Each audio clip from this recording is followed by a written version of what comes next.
C'est ce week-end? Week-end en famille rek. Donc vraiment profiter nekk ak famille bi ndaxte xam nga pratiquement ñun ci kër gi rek la ñuy nekk. Liggéey bi mooy tax duñu am sax temps nekk ak ñoom donc daf ci baax week-end bi quand même ñu mën a profiter toog ak famille bi yaay ak papa yaak mag yaak cheikh yaak ñëpp ci biir donc vraiment ça.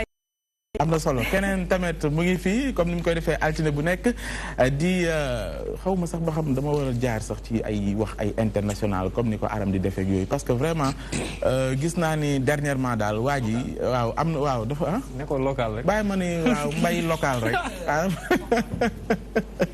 l'international Mbaye Sène mais Mbaye noo passé ce week-end démb foo ne woon Mbaye ah foo ne woon démb. démb foo ne woon c'est-à-dire. dama lay laaj démb sa après-midi fan nga ne woon noo ko passé. bon après-midi on était ensemble. Ensemble? Ouais, après-midi on était ensemble. Après-midi on était ensemble à partir de 18h on était ensemble yow Abdoulaye Ly Moustapha Sall Bigué ak Abissow. On était chez Abissow.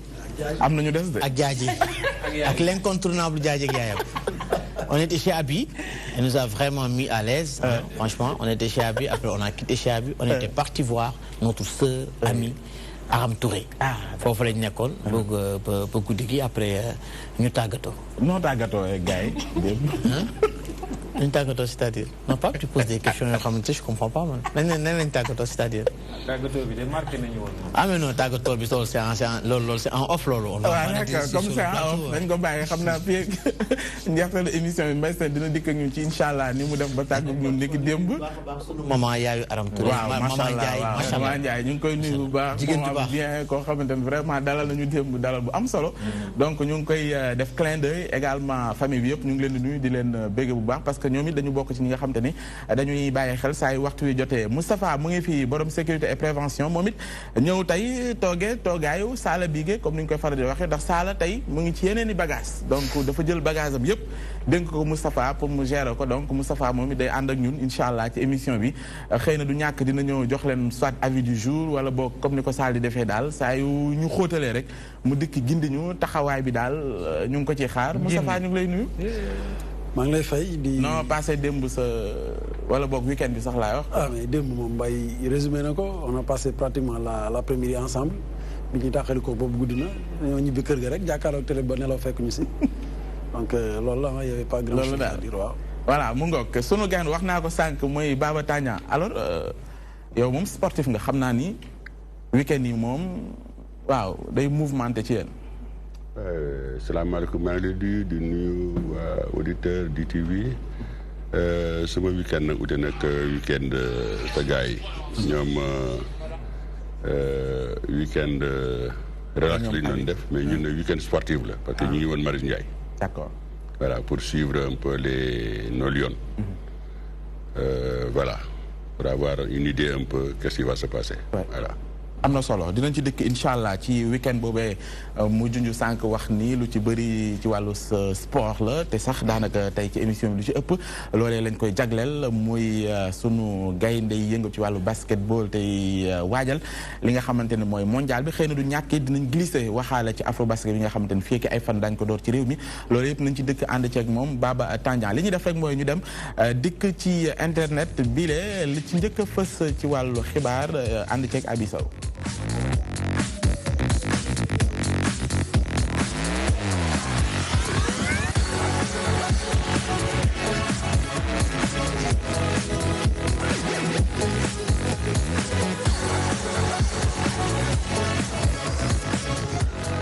Alors, Actubuzz bi njëkk sur Seneweb la ñu ñuy wax véhicule et téléphone de l'administration ces grosses révélations de Macky Sall. Abi Sow. Ousmane Cissé le président Macky Sall dafa def ay révélations yoo xamante ne si ku ko dégg rek dina la jaaxal wala sax mu tiital la ci dépenses yi nga xamante ne si ñu ngi koy def ci administration lu ci mel ni que facture téléphone yi ak xaalis bi nga xamante ne si moom la ñuy jëndee ay oto di ko jox ñu ko war a jox nee na nag bi ñu évaluer facture téléphone yi de 16 bi ñu ko évaluer nekk na 16 à 17 milliards ci sunuy koppar ci li nga xamante ne moo facture téléphone yi at bu jot loolu la ñuy dépensé jëm ci ay facture téléphone pour agent ñi nga xamante ne si ñoo nekk ci administration bi loolu le président Macky Sall daal di wax mu xam leen ni nag loolee war na tax ba administration xoolaat seen taxawaay bu baax ndax ñu mën a daal di xam lan moo nekk seen rôle ca njëlbeen maanaam toogal askan wi nekkul loolu donc le président Macky Sall daal di révélé ci li nga xamante ne si mu ngi doon am tey ci suba foofee ci centre Abdou Diouf bu Diamniadio di SICAD dem nag ci programme d'appui à la modernisation de l'administration leneen lim ci wax bokk na ci li nga xamante ne si mooy xaalis bi ñuy jëndee oto yi nag ñu koy jox ñi nga xamante ne ñoo nekk ci administration nee na ci atum 2012 ak léegi maanaam bi mu jëlee pouvoir bi ak léegi bu ñu xaymaa xaalis bu ñu dépensé si li nga xamante ne si moo di oto yu ñuy jënd dina toll si 307 milliards ci sunuy koppar loo xamante ne oto dong lañ koy rek daal di jëndee bokkut ak li nga xamante ne si moo di carburant maanaam bon carburant yi ñu leen di jox ak yeneen yu sew li ci dem loolee nag moom président Sall jaaree na fa nag fàttali li nga xamante ne mooy biwu administration nekkal fi boppam mais dafay nekk pour nekkal askan wi warul def ay dépenses yoo xamante ne si ku ko dégg rek di nga dar sa gémmiñ. ngoog ñu lay jaajëfal Abi Sow président Baba Tandian ban commentaire nga am ci actualité bi dafa mel ni yemu rek ci administration bi budget de fonctionnement souvent dafay excessif lu mel noonu mën nañ ko retrouver aussi ci li ngeen di yëngatu. waaw bon xam nga comme ni ko Soda si lire noonu lañ ko lire si déclaration bi président bi def sur les dépenses publiques. C'est vrai que les dépenses publiques sont énormes. Mais quand je disais il y a quelque temps, moi le lendemain des élections, en disant que je crois et je le pense que le président Macky Sall fera un excellent deuxième quinquennat. Tout simplement parce que mu ngi saytu un peu tout ce qui est gabegie lépp luy yàq parce que en fait c'était des choses yi nga xam ne kenn mënatu ko woon maîtriser kenn mënatu ko woon téye dafa demoon ba nga xam ne comme on dit xar bu rëcc la woon. Donc su demee bay mën a maîtriser un peu tous ces gabegies xaalis boobu am na fu mu xaj parce que boo xoolee les voitures 357 milliards. Le téléphone 16 milliards. Bon, je pense que il y a besoin de rationaliser tout ça pour une meilleure redistribution, un peu, sachant que la population a d'autres priorités. D'accord. Alors, Mbaye Sène, depuis avril, nous avons installé le président Macky Sall. Jusqu'ici, nous avons des Grecs, des constats, des doxul, des dañu mais on n'a pas l'impression, en tout cas, que ni mbir yaa ngi bougé. Jàpp nga ni taxawaay bu ni mel. Au-delà de constat bi ci administration ni muy fonction par rapport à la dépense publique que réellement engagement bi mooy fexe li jógee fi. Heureusement que le président l'a compris loolu mooy li nga xamante ne moom mooy njëkk et wax nañ ko léegi monsieur Tandian dafa xaw a taxaw ci fi nga xamante ne bii moom laa bëggoon a wax mooy que ni xam na ni 5 ans yi moom moo ko dese et ces 5 ans là il doit faire le maximum rompre lu bari 7 ans yi nga xamante ne moom la passé on a vu anarchie totale loolu la ko Sénégalais sanctionné mais ñi nga xamante ne ñoom ñooy see poursuivant moo xam Idrissa Seck moo xam muy Sonko am le nombre de directeurs yooyu noonu ñu doon xaar ci moom il en est conscient heureusement mais encore une fois nga xamante ne bii ni moom la ñu wax mooy est-ce que application yi dinañ ko def oui ou non ça c'est une autre question leneen li nga xamante ne bii aussi ràññeewaat nañ ko moom mooy que gis nga politique bi dafa doy on a besoin de voir des actes du concret mais gis nañu lii constaté nga ko xam nga ne loolu moom moo am bañ na ko parce que da ngay woon nit sax mu lay wax da lay naan non c'est l'État qui paye da ngay gis nit koo xamante ne bii nii c'est autorité la mais su parc automobile am du waxu envier wala waxu dara mais des voitures yoo xamante ne benn bu ne soo ko laalee ça coûte à plus de 70 millions 80 millions et derrière il y a des problèmes qui sont là l'éducation ça ne marche pas nit ñi ñu ngi bëgg a feebar bëgg a faju mënuñoo faju les problèmes se succèdent soo demee ci yenn village wala yenn régions yi ils n'ont même pas de quoi se soigner ba pare ngay gis nit koo xamante ne bii chez lui il a plus de voitures sous-estimées par automobile mun a yegg 500 millions facilement mais il faudrait que heureusement que le président l'a compris maintenant on s'attend à ce que nag les actes suivent.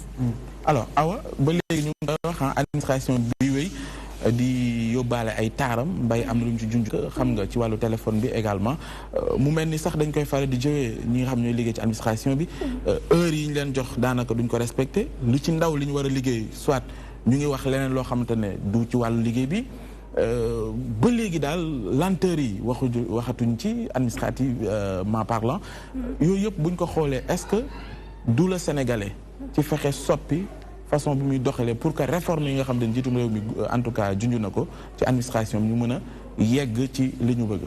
loolu moo am ndaxte Mbaye wax na ko bu ñu demee ba Macky Sall def révélation yooyu mooy wane ne moom jiitu réew mi xam na fi mu toll nii askan wi li ñuy dund te administration bu ñu demee ba ay 16 à 17 milliards ci ay factures téléphoniques quand même loolu ëpp na ay 200 millions ngay dégg ak yooyu te boo seetee sax liggéey bi ñuy def ci seen administration yi demeewul noonu ndax di nga gis koo xamante ne ñëw na ci benn administration soxla déjà benn papier c'est tout un problème lenteur administrative à chaque fois dañ koy wax di ko répété waat te pourtant ça ne change pas amul benn évolution ba tey ji te je pense que tey jii xaalis bi nga xamante ne ñoom lañ koy jox ñu koy lekk loolu xaalisu askan wi la kon war nañ koo gën a seetaat parce que ba tey yaa ngi gis problème mu Senelec gis nañ coupure courant yi ndox mi waxi noppi yooyu yëpp ay problème yoo xamante ne askan wi ñoo ngi koy dund te defe naa ne yooyu ñooy priorité Pape.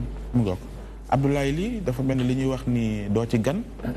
mbaa bokkoo ci nga xamante ne da ngeen di toog seen bureau rek fu leen neex ngeen di woote wax lu la neex ba dagg.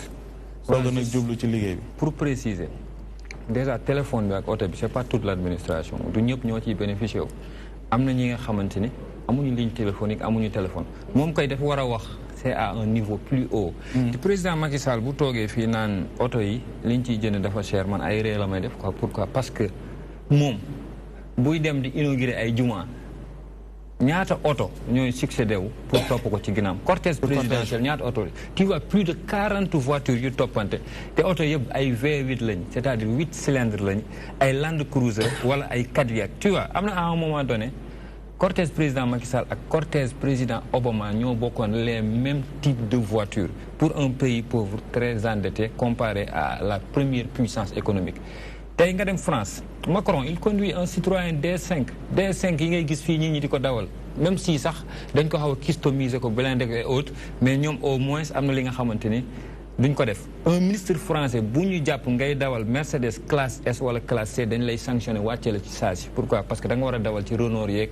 Ford yeeg et autres sagam France nga xamante ni dafa bokk ci puissance yu gën a mag ñoom ñoo def loolu waxuma la ñun donc moom lu mu waroon a def mooy commencer ci ñoom ñu on a vu un ministre bi nga xamante ni il avait 6 voitures de fonction 6 nga dem ci administration tu vois un ingénieur cadre il n'a même pas de voiture tu vois un chef de bureau il n'a pas de voiture chef de division qui n'a pas de voiture donc il faut pas que ñuy jaxase les gens de l'administration ak askanu Sénégal loolu dañ naan ñoom moom ñi ko jege ñoom ñooy def loolu téléphone yi ñoom ay ligne lañ yor ay illimité ligne teranga ñun suñu bëggee woote suñu crédit la ñuy woote te nous sommes des cadres comme eux donc c'est pas toute l'administration parc automobile bi parc auto demal pale nga xool seen parc automobile bu ñu ko jaayee rek déwén mun na nekk budget Sénégal donc il faut ñu bàyyi di jël te oto dafa lié ak essence on achète des voitures qui sont carburannivores je sais pas si le mot existe ou pas. On a compris mais Moustapha ci côté bi mu waxee ci wàllu parking yi on a vu même Sénégal soo commencé am sax benn as tuut li ngay njëkk a wax au-delà de am kër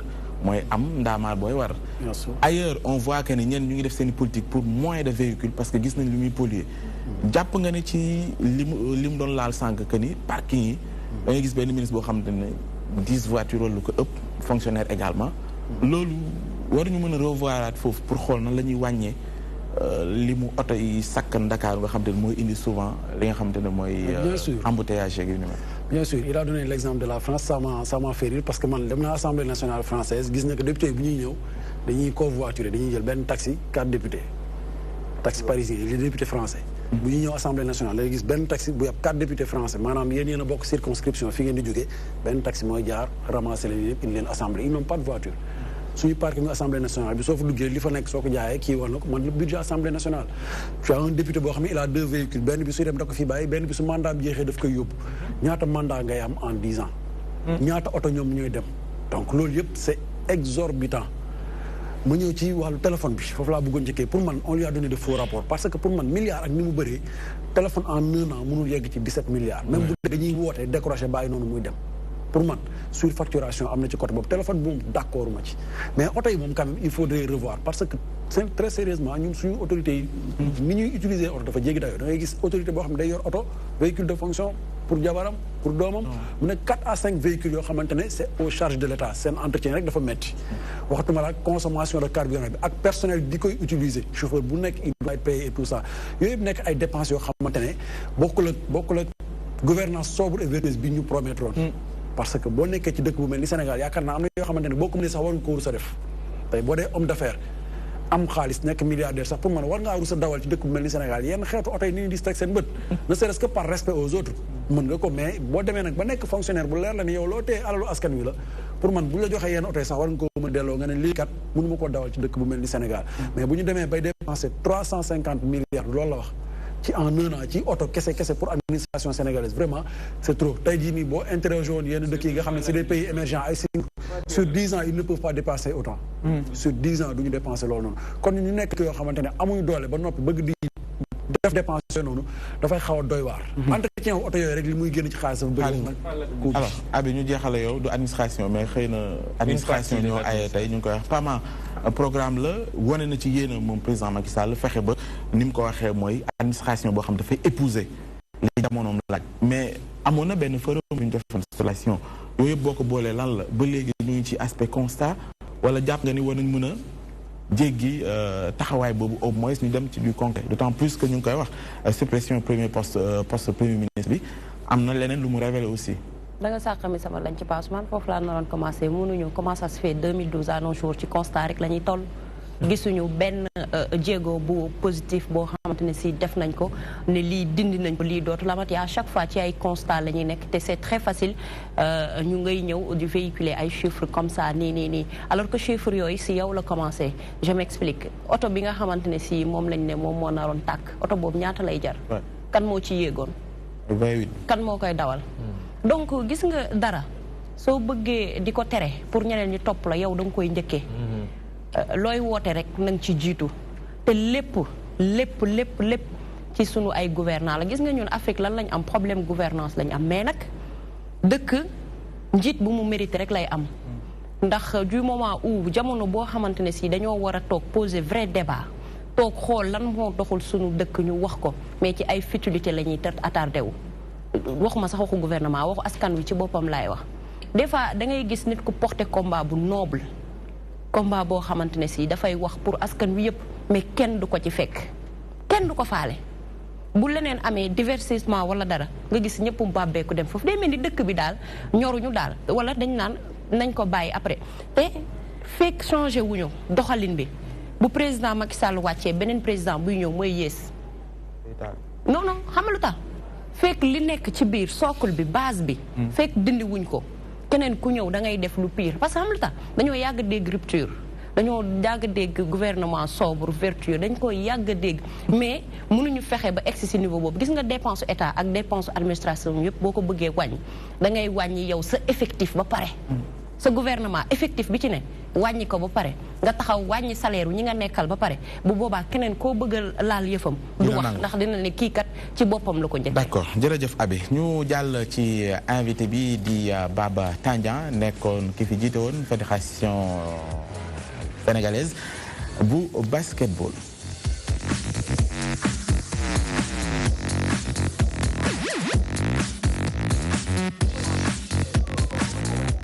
Alors, Abi nga ni compétition internationale Rififi autour du basketball sénégalais. waaw Rififi de moo ci am ndax fi may commencer ak sunu invité monsieur Tandian rek mooy moom en tant que président de la fédération sénégalaise de basketball bal jàngat la am ci doxalinu fédération actuelle bi fi nekk ci 48 heures yi ñu génn jamono jee maanaam limogeage u Adidas ak li ñu jël Moustapha Gueye teg ko ci bopp équipe bi ak la manière dont on a fait la liste pour mondial bi nga xamante ne si mooy am foofu ci Chine. Très bien jàngat mooy si nga am mooy wax nañ ko waxaat ko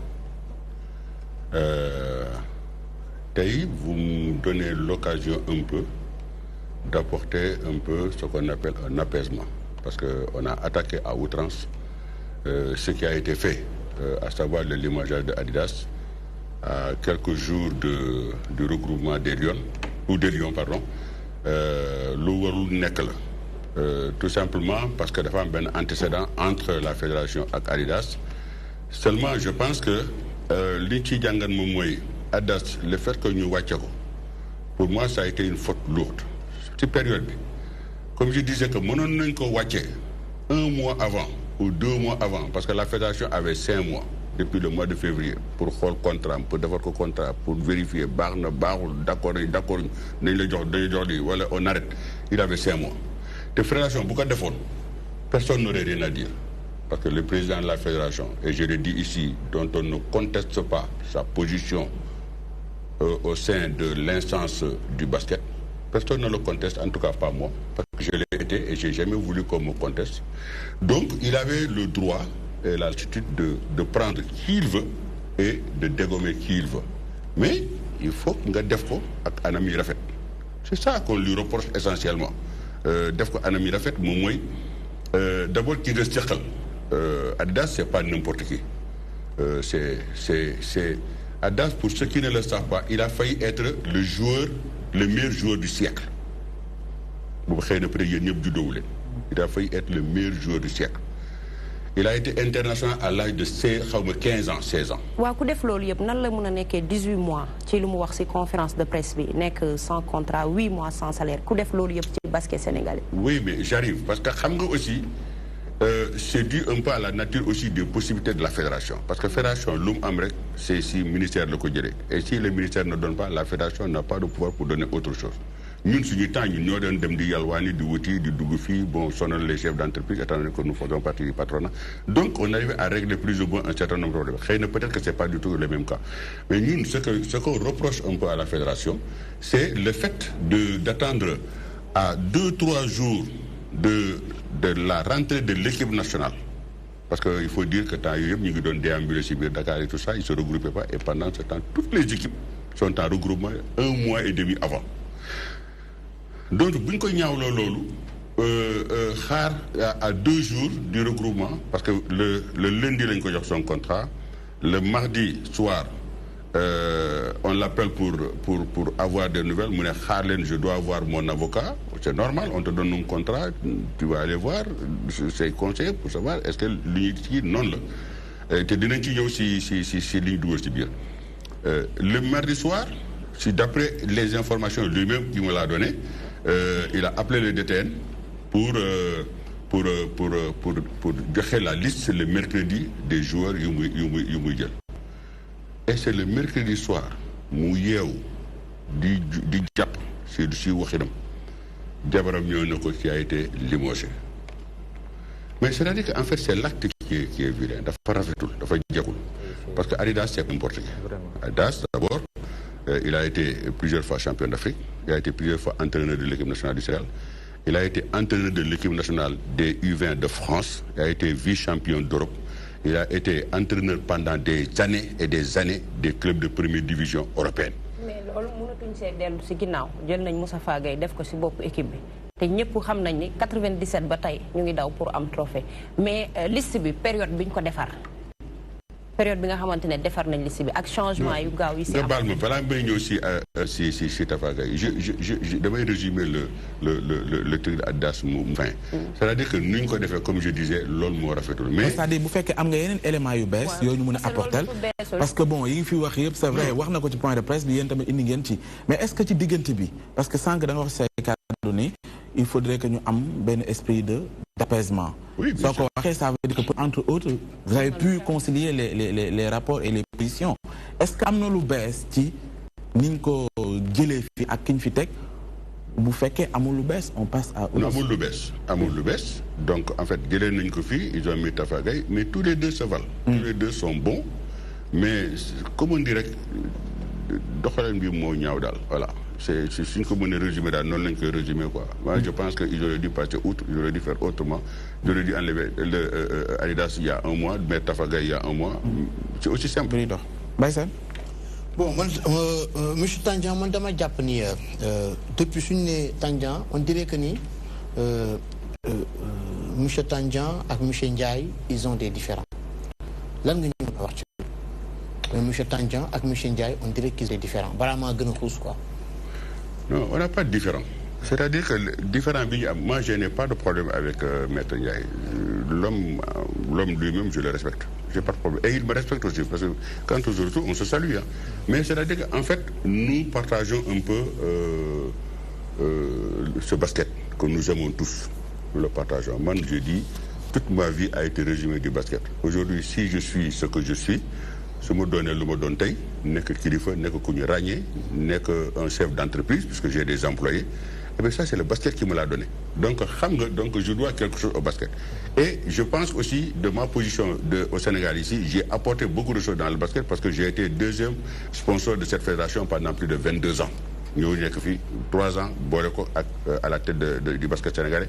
Et je sais un peu ce que j'ai fait. Comme on dit, ça vous nous faut mais à vous de juger ce que j'ai fait, si c'est bien ou c'est pas bien. Maintenant, ce que c'est pas orthodoxe. C'est normal. Je suis un observateur. En coulisses et tout ça, machin, les gens ne nous écoutent pas. Attaque frontale. Mais attaque, c'était frontal. C'est juste pour attaquer Maître. Non, c'est-à-dire qu'en fait, je ne sais pas, c'est mon nature moi-même. C'est-à-dire, en fait, je secoue l'arbre pour que l'arbre comprenne que le fruit est mûr, il faut qu'il tombe. Mais vous avez été président de la fédération en plus. Oui.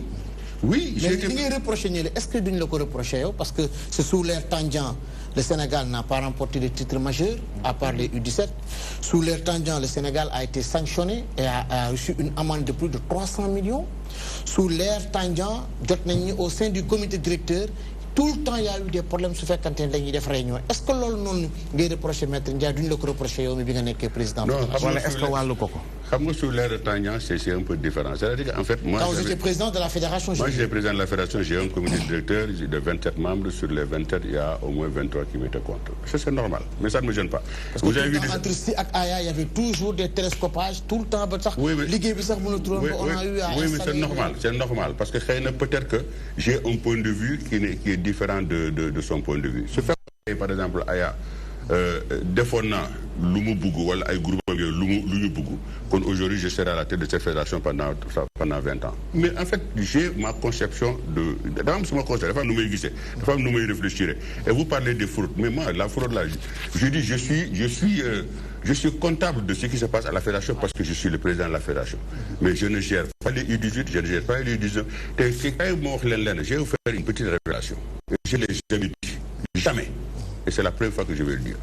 Si je me sanctionne, c'est à cause d'une personne, c'est à cause d'une fille. Parce que tout simplement, cette fille-là, c'est elle qui a été prise donc, dans la NAS avec cette histoire de fraude. Et je ne vais pas prononcer son nom. Mais Biko Defé et la FIBA voulaient sanctionner cette fille-là jusqu'à l'effacer définitivement dans le basket. Et or qu'elle faisait étudier basket. Donc pour moi, ses parents se sont sacrifiés pour l'envoyer aux États-Unis, pour me gagner. Et que c'est à partir de cette peut-être que c'est la Wagny Atam ou le mais en tout cas, ce n'était pas pour le compte du basket. On l'a pris, on lui a fait du tort. Elle est venue, elle a joué. Et FIBA a débusqué qu'elle avait plus de 18 ans. Et FIBA a voulu le sanctionner. Je me suis déplacé personnellement à Genève et à Abidjan pour aller voir les gens de FIBA Afrique, notamment Alphonse Billet, s'il m'entend. Mais pour le suppléer de ne pas sanctionner cette fille-là. Parce que beaucoup sanctionner aussi d'abord, nous, on l'aura sur la conscience. Parce que nous, on fait qu'il faut dire qu'il elle n'a pas demandé. Mais là, moi, je suis responsabilité. C'est-à-dire que nous, nous, je dis encore une fois, je suis responsable de la fédération, mais je ne suis pas responsable de ce qui se passe dedans. Parce que cette question, elle est toujours d'actualité. Attendez, vous me laissez terminer, sinon vous n'allez pas comprendre. Moi, je dis, quand j'ai intervenu pour que cette affaire-là s'arrête là, et FIBA a accepté, exceptionnellement. Parce qu'à l'époque, on a sanctionné FIBA, sanctionné le directeur technique national, pour que l'affaire reste là. En ce moment, le Sénégal ne serait pas sanctionné. J'ai dit d'abord, cette fille-là, je ne peux pas la sanctionner. Et je vous demande, je vous en supplie de ne pas la sanctionner. Le directeur technique national, je ne peux pas le sanctionner non plus, parce que je fais face à 2 afro-baskets et un match international, un tournoi international, et dont la France pour la première fois qui vient au Sénégal. Maintenant que je prends un avion, il décolle, je prends le pilote, je le jette par la fenêtre. Je dis, je ne le ferai pas. Vous attendez que je vais terminer tout ça maintenant.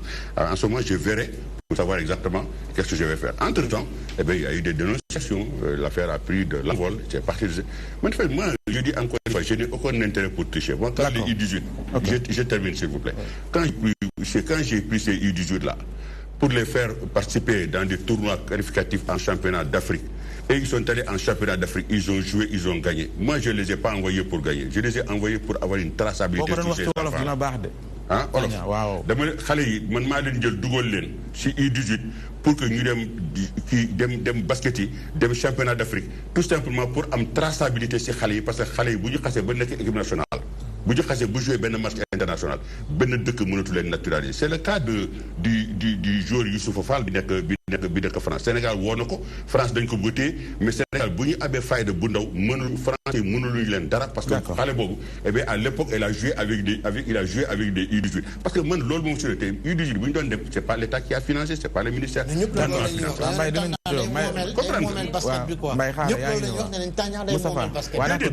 pas ça mais c'est qu'en fait dama ko gëmoon les garçons yi bi ñuy dem di gagner mais man sama xel nekkuloon ci gagner ils ont gagné c'est bien fii bu ñuy gagner aussi sama xel nekkuloon mais man pour avoir une trace parce que dañuy sonnoon ak les agents des joueurs là mais agents joueurs yi dañ daan topp di jël joueurs yi di leen jaay on avait aucun contrôle et je dis le seul contrôle qu'on avait c'était de les mettre en équipe nationale ñu jouer ñu am licence et puis c'est fini. D'accord, on ferme la porte à tout. Ok Moussa va. En tant que leader vous réussir ci wàllu investissement yor entreprise boo xam ne dem na ba nekk référence donc management warul doon sa problème ñu gis ne bi nga yoree fédération bi y avait trop de problèmes wax nga ko léegi nga ne sur les 27 membres du CD 23 ils étaient contre nan nga def ba mënoo fédérer ñooñu malgré qu'ils soient pas malgré ñu nekk contre yow parce que la force d'un leader c'est ça fekk koo xam ne boo ko la jox opinion wala avis nga convaincre ko ba na mën a liggéey ak moom ensemble ñu gis ne sa magistère dafa métti woon trop y avait trop de problèmes ak tension pourquoi yow Moustapha léegi dañuy def bilan koo xam te ne jiiteetul daal fédération. Non, c'est une question qui revient en fait.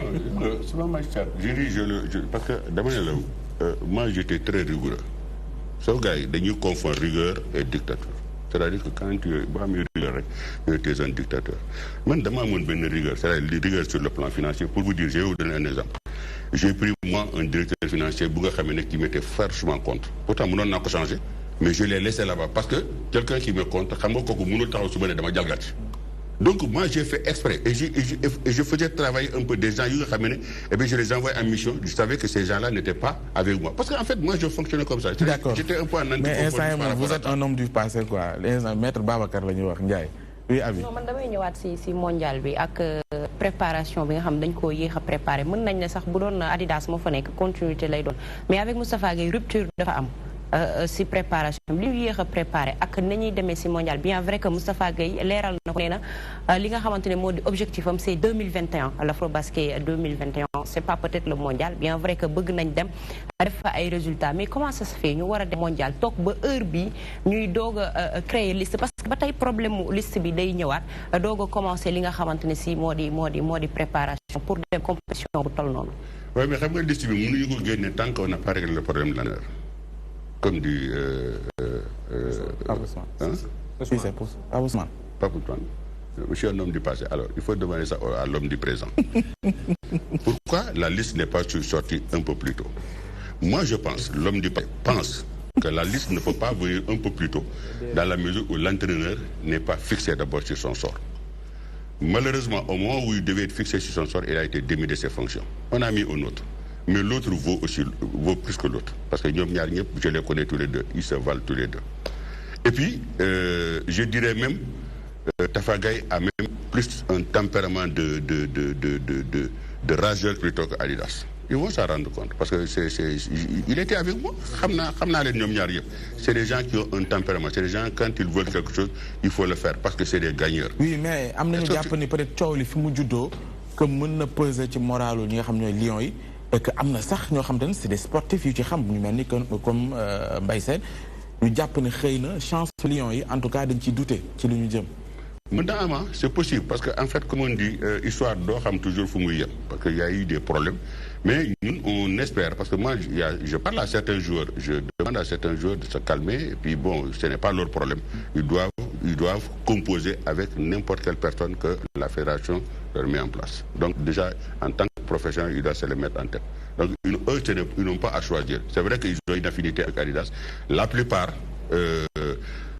Adidas moo leen indi si basket bi muy Gorgui Sy Dieng Mohamed Faye Dalmeda ak mënu ma leen citer ñoom ñëpp 2010 la ñu ñëwee si zone 2 bi te zone 2 bi fii man maa fi ne ko Adidas man maa dem jëri Adidas pour mu ñëw mu coacher leen ci zone 2 donc booy yu bëri moom si loxo Adidas c'est comme mon père mais moi je le dis soyez professionnels aujourd'hui c'est Tafa qui est là c'est derrière Tafa et vous travaillez vous faites votre job xëy na peut-être que préparation bi ça laisse à désirer mais maintenant moi je dis c'est à l'unisson et il faut travailler pour que les jeunes retrouvent la confiance. Mais monsieur Tandian, foofu laay taxawee parce que nga léegi ne nga am na ñenn ñoo xamante ne bii ils préfèrent beaucoup plus travailler avec Adidas que travailler avec. Non, j'ai pas dit ça.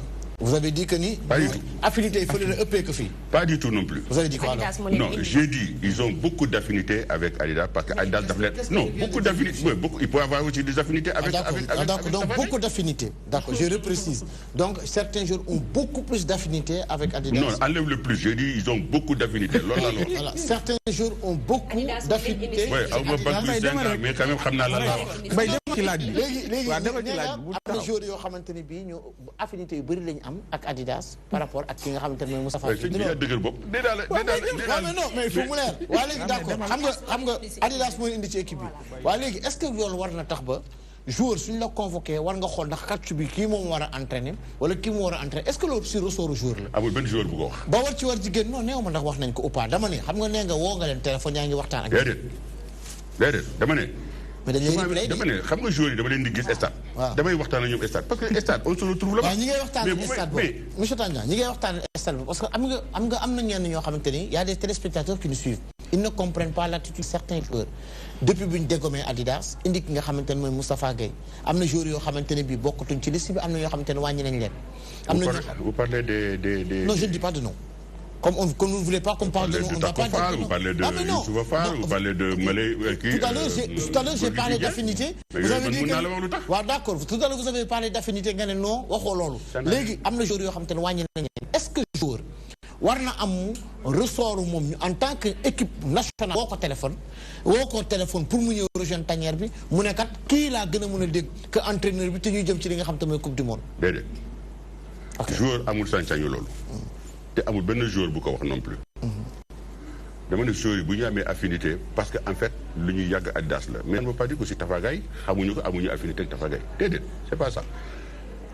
ñetti joueurs yi nga xamee ne n'ont pas répondu à l'appel de Tafa Gueye c'est normal c'est des professionnels de NBA. joueur NBA doo ko jëlee noonu. joueur NBA doo ko wooye noonu. joueur NBA mënoo ko inclure dans une équipe de basket comme ça.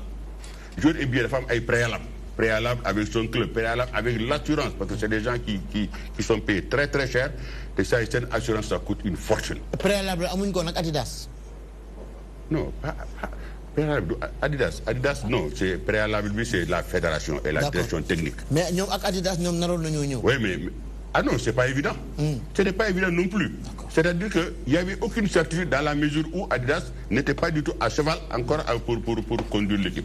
Mais day xaar boo nekk à cheval maintenant pour conduire les ménages si lay door a xam maintenant nag kan mooy ñëw ak ku dul ñëw. Et bien xëy na Adidas bu fi ñëwoon aussi bu fi nekkoon aussi. Et bien il aurait eu exactement le même résultat que Tafa Gueye a eu. C'est-à-dire que c'est le forfait de ces trois-là. Parce que ces trois-là d'abord Tacko Fall il vient de signer à NBA. Mais il a signé en fait. Mais il n'a pas réglé encore tous ces problèmes administratifs. Il va aller jouer bu fa gaañoo damm fa nag. Et bien il aura perdu.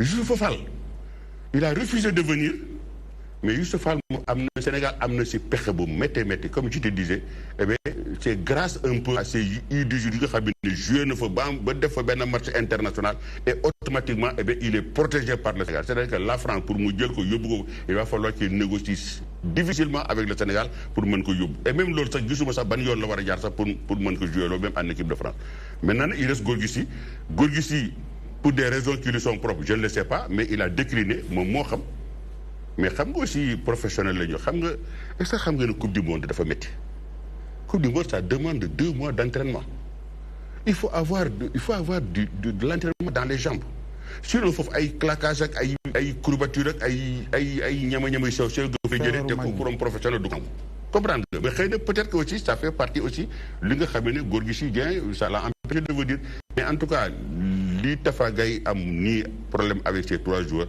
mais Adidas bu doon na fi signé contrat et avoir les mêmes problèmes d'ailleurs sax am na ay joueurs yi nekk ci équipe bi yu génnoon avant ñuy génnee liste bi di ñaawlu lan moo tax boobu ba tey préparé guñu li nga xamante ne mooy mondial mooy li Tandian wax léegi mais man fi may ñëwaat mooy man qu'est-ce qui bloque réellement l'équipe nationale masculine de basket ndax depuis une vingtaine d'années mënuñu fexe ba yegg au sommet ba jëlaat trophée bi nga xamante ne si maanaam su ma juumu 97 lañ ko gëj a jël ba tey ba ci yow sa magistère si magistère u keneen ak boobu keneen boobu am na ñeneen ñu fi jaar lan moo bloqué réellement le basket masculin sénégalais.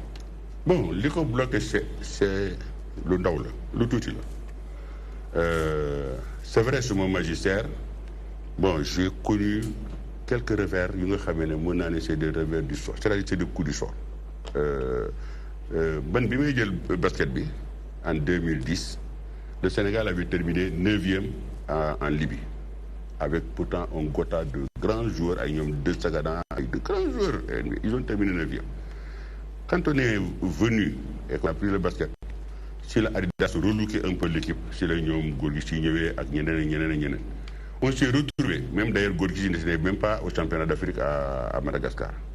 On a terminé là-bas 5e. D'or Angola, pendant 10 ans, il était sur le basket africain pendant 10 ans. En 2013, on s'est retrouvé en Côte d'Ivoire.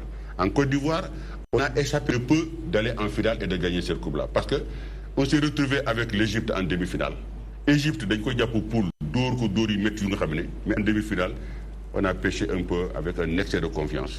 Et, je ne sais pas, l'Égypte donne de 1 point éliminé. Donc on a joué la 3e place. La 3e place, nous l'avons joué contre la Côte d'Ivoire, chez eux, devant son public, et on les a gagnés pour que l'équipe du Sénégal se retrouve au championnat du monde. Donc, tu vois, ce qui veut dire que coup du sort là, parce que en fait. Mais est-ce que tamit dinañ jàng ci sunu ay erreurs coup du sort est-ce que dinañ jàng sunu ay erreurs yi nga xamante ne mooy tax ñu perdre ba bu ñu demaatee année bu ciy topp ñu. Non erreur yi non maître du jàng sumay erreur su fekkee. non pas yow équipe bii dem daaw lii moo ma kale woon naa ko saafara pour que ren. Non, équipe bi dem jëmu championnat d'Afrique coupe du monde la jëm. En fait, je parle d'une manière générale. Oui, mais coupe du monde, en fait, non.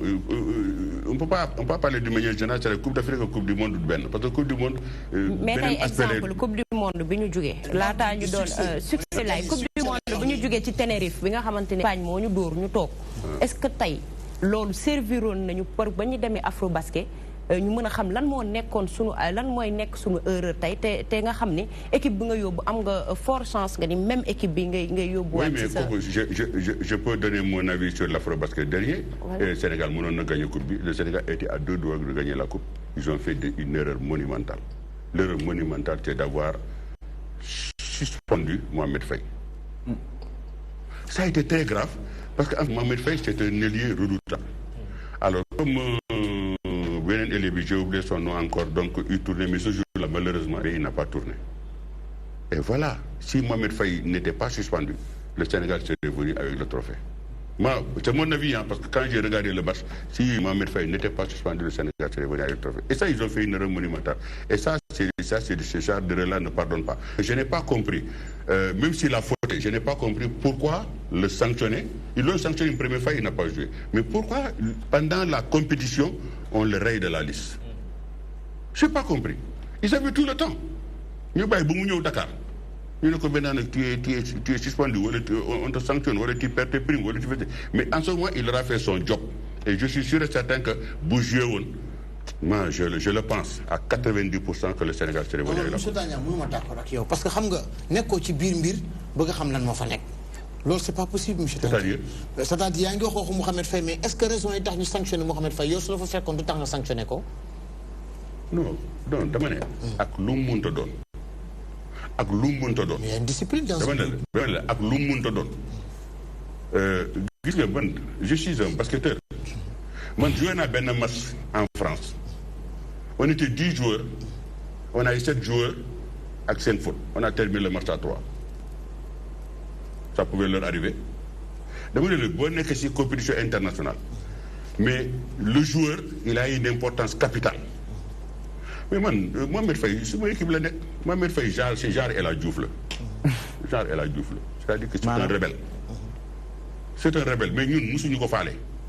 naka la su may Cap-Vert fii il nous a créé tous les problèmes du monde. mais ku nekk ak sa gestion tey monsieur Tania xam nga ku nekk ak sa gestion. mais dama ne am na ñoo xamante ne mën nañoo nangu joueur boo xamante ne discipliné wala ñu bëgg ko joueur boo xamante ne bii nii amul discipline di dugg def. mais sur le terrain il est discipliné. Sur le terrain il est discipliné. Sur le terrain bu fa duggee rek il fait son travail. mais gestion boobu noonu ça c'est le cœur qui parle. non c'est pas le cœur qui parle. c'est pas le cœur qui parle. joueur yëpp xale ñoom ñoo xam naa seen tempérament dama ne un gars comme Mohamed Faye on le laisse pas sur la touche dama ne seen erreur foofu la. mais est-ce que loolu aussi tamit day wane que ni coach yi ñi nga xam ne ñoom ñoo leen encadré war nañu mën a bàyyi xel ci tempérament ñi nga xam te ne ñooy joué parce que daf ci am solo est-ce que loolu tamit dafay bokk ci clause yi wala boog dañuy bàyyi la liberté ci entraîneur bi mën a jauger joueurs yi mu am pour xool na leen gérer. loolu doo ko def ci ay clause loolu ça dépend de l'apport psychique de l'entraîneur c'est-à-dire que c'est l'entraîneur moom mooy xam nan lay nan la lay naxee nan la lay mais on a vu Tafa Gaye ci championnat d'Afrique jigéen ñi on a vu à un moment Tafa Gaye s'est énervé ak Ramata Daw xaw ko bekk mais xam nga yooyu yëpp ça fait partie du tempérament de l'entraîneur. parce que entraîneur moo mel noonu parce que pression lay am parce que l'entraîneur veut gagner mais moi je dis encore une fois c'était la même chose qui s'est passé lors du championnat d'Afrique le dernier championnat d'Afrique de garçons on n'avait pas besoin je le dis et je le répète on n'avait pas besoin de sanctionner Mohamed Faye di ko génne ci biir équipe bi war nañ ko bàyyi mu jouer ba pare bu ñëwee Dakar ñu sanctionné ko. d'accord Abdoulaye Ly. voilà fan yi ñu génn dañoo gis benn projet bu NBA ñëwoon fii au Sénégal di ko togg est-ce que mën nga ñoo wax un peu plus sur ce projet et qu'est-ce que le Sénégal va gagner dans ce projet. je n'ai aucune idée je ne sais rien de ce projet donc du ma ci wax lu ma si xamul parce que je ne suis même pas au courant de ce projet. je l'ai entendu comme ni nga ko déggee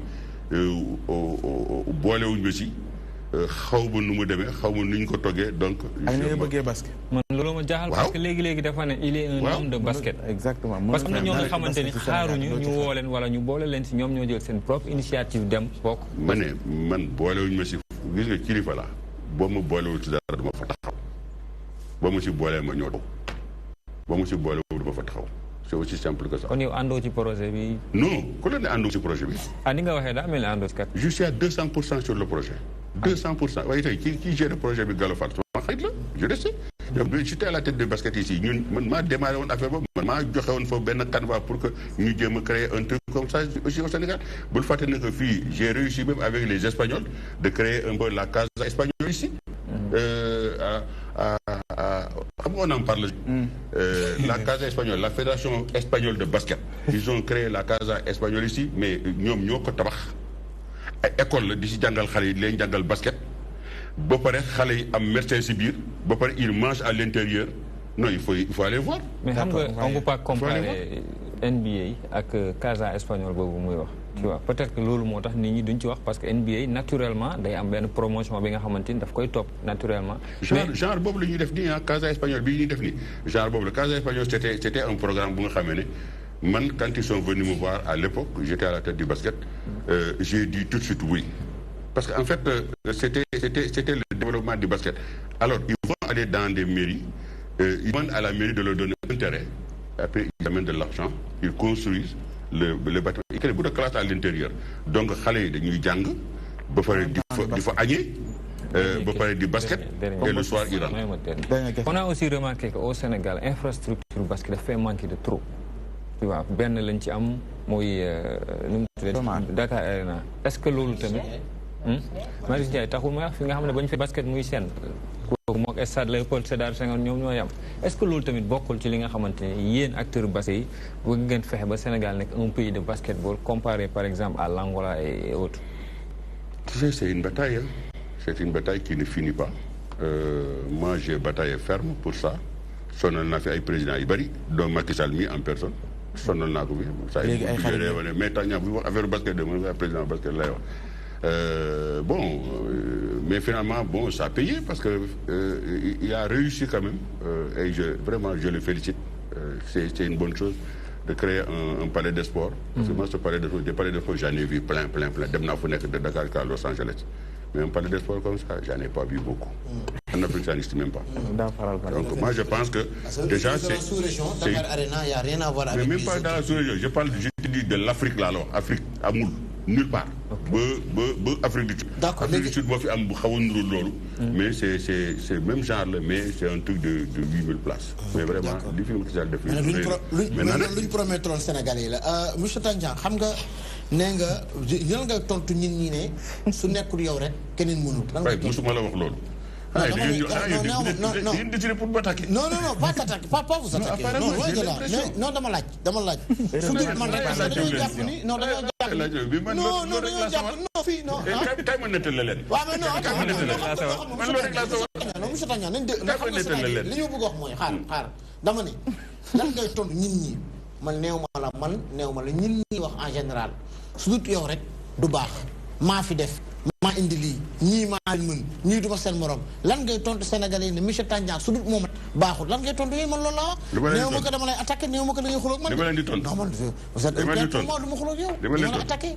lu ma lay tontu. du maa fi man. du maa fi def. du maa fi ñëw mais discours wanewul loolu. bàyyi ko mu tontu. bàyyi ko mu moo tax ma ne dama lay nettali leen gis nga bi ñu jëlee fédération bi. xam nga je suis un patron de presse. Je suis un patron. Mun naa leen limal tous les grands noms des journalistes qui sont passés. jégal ñu ko journal. mun naa leen ko wax boo leen ma tokkaase rek ma wax leen ko. mais xam nga je faisais exprès. dem na sax tribunal ak journaliste de Wuri Diallo. Mbaye xam nga loolu tamit Mbaye. Wuri. luy man. non dara Wuri. luy man. Wuri. non demuñu tribunal. Wuri demuñu tribunal. mais yaa ngi ci lancé bu am solo nga ni bi nga jotee woon. fédération dama ne j'étais à la tête de la fédération. je faisais exprès parce que en fait j'ai pris une fédération moribonde. J'ai regardé, j'ai dit, mais attends, mais il faut que je dox. Pour que dox, il faut que je de bruit, il faut que tout le monde en parle. Alors j'ai trouvé une solution. J'ai trouvé une solution, c'est j'attaquais la presse directement. D'abord, les attaquer journalistes. D'abord, les attaquer. Ñoom Wuri ak ñeneen ñoom Mohamed Koulibaly et ainsi de suite booy dama leen ak booy bi nekk xaw ma record dama leen doon attaqué. alors la quoi. Mor Bassine mais gis nga ñooñu c'était mais en fait booy yi plus je les attaquais mais plus ils écrivaient sur moi plus ils faisaient l'actualité du basket. mais li la Mbaye Sène wax nii loolu moo koy gën a dëggal fii la fii direction équipement bu ministère du sport daal di peinture couleur jaune noir je crois yow sa sortie bi nga def da nga ne parce que maître Ndiaye président club la moo tax ñu peinture stade bi. xam nga genre sortie yooyu non bu leen fi yee fitna loolu c'est du passé. Ils ont enlevé la couleur loolu c'est du passé. C'est pas le ministère d'ailleurs. mais genre sortie yooyu mooy tax nit ñi naan budul. non xam nga. parce que d'habitude da nga naan maa fi indi bus. maa defaraat basket bi au sein du comité directeur. waaw léegi bu ñu boolee bu ñu groupé seen i questions moom. da nga naan lii moo fi am une gestion de. yow mën nga ma dégg ma wax loolu. ah mais non ci comportement bi la rek. yow kon suma comportement ngay jugé suma comportement boo ko nee di jugé ne la nax de. par rapport ak basket bi laa wax. non c'est-à-dire qu'en fait li nga mooy sax man dama xër si basket bi dama si xër c'est ça mon défaut. Je reconnais que aussi quand j'étais président j'ai fait des erreurs je le reconnais. mais par rapport à la petite catégorie tey parce que dafa mel ni li xaw a matt bu ñuy wax football moo xaw a matt daanaka suñu discipline yëpp mooy que ni souvent ñi gën a ràññeeku mooy ñi nekk ci kaw mooy ñi ngi koy waxee stars yi ñu nekk NBA pendant ce temps lan la ñu defal petite catégorie est-ce que exactement foofu lan moo ci war a doon seen taxawaay yéen ñu mel ni patronat ak également kilifa yi war a am gis-gis ci loolu pour que au moins ñi nekk ci petite donne ay Gorgui Sy Dieng donne ay leneen. C'est pour ça que aujourd'hui pour une fois moi Maître Babacar je le mets de côté parce que loolu c'est pas tellement lui mais moi je dis c'est la direction technique nationale on a une direction technique nationale défaillante. Défaillant parce que tout se résume autour de l'équipe nationale de garçons et filles foofu mu am xaalis foofu mu am per diem transport foofu mu am hôtel foofu mu am lépp. non je le dis dama ne la à la décharge de Babacar mais am na foo xam ne c'est le directeur technique national celui qui a été défaillant. Et moi, je pense que aujourd'hui, Babacar doit regarder un peu sur ce côté-là. Mais même ba ci football loolu la ñuy wax dañuy directeur technique national dafa liggéeyam fii tamit moom la mais ba léegi ñoom ñu def seen liggéey. Comment est-ce que tu peux comprendre? Comment est-ce que tu peux comprendre? La petite catégorie moo rawoon Mali fouf de loin. Aujourd'hui, le Mali est partout. Il joue partout. Sur les U16, les U18, les U19. Ils ont même réussi la prouesse d'aller en finale en championnat du monde en U19. Pendant ce temps, le Sénégal s'est fait étrier Si pour ça, tant de matchs, 0 victoire. Et il s'est passé quelque chose d'extraordinaire, extraordinaire. C'est pour ça que je dis la responsabilité du directeur technique national est engagée jusqu'au cou. Et ce gars-là, pour moi, il est dangereux même pour le basket. Je vais vous dire pourquoi. Comment est-ce que vous pouvez comprendre l'équipe nationale Sénégal, avec le maillot, le drapeau Sénégal, Mouidem du jouer Bitum Réew en championnat du monde, sur le banc, il y avait un agent de joueur. Un agent de joueur. Modern Tahaou dit parce que Modern Faye. Là, Modern Faye, il faut que je sache. Mais en tout cas, mon Modern Faye. L'agent de joueur, c'est lui qui décide, il dit à l'entraîneur Dougoulelki. Et il a privilégié ses joueurs. Parce que. Hein? Modern Faye, Modern Faye, déplacement hier, peut-être bus hier, peut-être hôtel hier, peut-être Diamanyama, j'en sais rien. Mais en tout cas, il y a Modern Faye. Bobo, on a fédération du budget pour allouer pour championnat. Parce que le problème, c'est que U18, U19, U16, quand ils se déplacent, l'État ne met pas d'argent. À la limite, ils peuvent accompagner dans les billets d'avion, tout ça. L'État ne met pas d'argent. Parce que l'État met l'argent sur les équipes de première Ligue 1, c'est-à-dire que les garçons et les filles. Il faut les douer les Haris, transport, hôtel, Nyamanyama, per diem, char, frais. Il faut les douer les Haris. Moi, il faut les douer pour faire le vac. Pendant ce temps, catégorie. Mais pendant ce temps, la petite catégorie. Moi, quand j'étais là-bas, mon directeur technique national, c'est lui qui a accompagné les U18 à Maputo. Il faut gagner la coupe. Mais il suivait les U18. Il avait créé ce qu'on appelle un peu le page livre, c'est-à-dire que la détection des jeunes dans les régions. Et il allait partout dans les régions. Maguette Diop, dans les régions, il ne va pas dans les régions. Il ne va pas dans les régions. Moi, je pense que quelque part, c'est pour ça que je dis aussi, la fédération l'a regardé trop faire. Parce que moi, j'avais un œil sur ce que faisait le directeur technique national. Et il me rendait compte de ce qu'il faisait, la détection des jeunes et tout ça. Parce qu'on avait fait notre cheval de bataille, en fait. Mais, regardez, depuis demain, il n'y a pas eu grand-chose, comme tu disais là. Non, c'est pas ça. Mais c'est un constat. C'est un constat. Et moi, je pense que si j'ai un constat à donner, à mettre un seul conseil, c'est-à-dire qu'il faut qu'il mise sur les jeunes. Il faut qu'il fasse une est-ce que nous avons une vision? Parce que l'idée aussi, pour développer cette catégorie, il y a un objectif fixé. Il y a un directeur de technique nationale, le tour du Sénégal pour xool fan la kii nangam. Mais est-ce que am na condition ak accompagnement mu a permettre mu def liggéeyam boobu. C'est-à-dire lan moo ci seen responsabilité en tant que ñi nga xam ne. mais doo leen ko invité fii ngeen laaj ko. waaw mais tey yaa fi ne. Mais à sa place, mais moi, il faut qu'il vous dise, mais pourquoi il ne va pas dans les régions? Pourquoi il ne suit pas les équipes nationales, les petites catégories? Pourquoi il veut suivre tout le temps l'équipe première, garçons et filles? Pourquoi? Non, c'est qu'aujourd'hui, moi, je suis venu pour trouver une solution pour qu'on calme un peu les choses. D'accord. Ancien du basket, pour moi, vous êtes une personne très écoutée. Est-ce que yaakaar ne doon na gën tey jii nii nga woo maître Babacar Ndiaye ne ko kat la direction technique elle est mal gérée yaakaar naa bu ñu doxalee woon nii ak nii ak nii dina gën est-ce que yaakaar loolu devoir la sax pour yow pour li nga amee basket comme ni nga ko waxee sax. xam nga loolu maître moo koy cultiver man maître si Dialben je le jure sur le Saint-Coran sur votre plateau ici moi je ne suis plus intéressé à un poste à la fédération de basket. Pas un seul même conseil je ne veux pas. T'es aussi équipe nationale fu mu dem dama koy topp maa ngi woon Espagne et j'irai probablement en Chine te waxuma kenn mu fayal ma sama billet mën naa fayal sama bopp waxuma kenn mu fayal ma sama ndéng mën naa ko fayal sama bopp donc je ne suis demandeur de rien du tout mais si maître m'avait demandé mon avis mu jox ma sama gëdd moom mooy lan parce que quand même je suis un ancien président sortant boo demee fédération. Mais est-ce que mënoo indi sa contribution au lieu ngay xaar ñu jox la par exemple ne la kaay jox sa xalaat nit aussi doo ñàkk fayda à ce point. non du ñàkk fayda comme ni nga parce que non looy defar sa réew pour man. defal nag sa réew da nga koy sa réew sama réew mënu ma ko defar ak koo xam ne par exemple il ne veut pas m'écouter. mais est-ce que du wala j'ai l'impression que jéem nga benn yoon déglu la. non ah. da nga mës a jéem pour indi sa contribution dégluwuñu la wala. waaye ma ne la gis nga man quand j'ai gagné Alioune Badara le lendemain dama taal sama oto dem këram le lendemain dama taal sama oto dem këram. ma ne ko booy maintenant nag maa fi nekk yaa fi nekkoon waaye mais léegi maintenant nag xam naa ne lu bari yaa ma ko gën a xam si biir kër gi léegi maintenant nag moi je te donne vraiment mon esprit et mon cœur loo ma wax rek je prends c'est pas nag loo ma wax rek ma def ko systématiquement mais loo ma wax rek je le regarde naa ko saytu tout ça Et jusqu'à sa mort, on est devenus des amis comme ça. Et je te dis, Alioune Bara me donnait des conseils. Et y compris même Asgaï. Asgaï aussi, c'est la même chose. Asgaï, je suis délégué fédéral.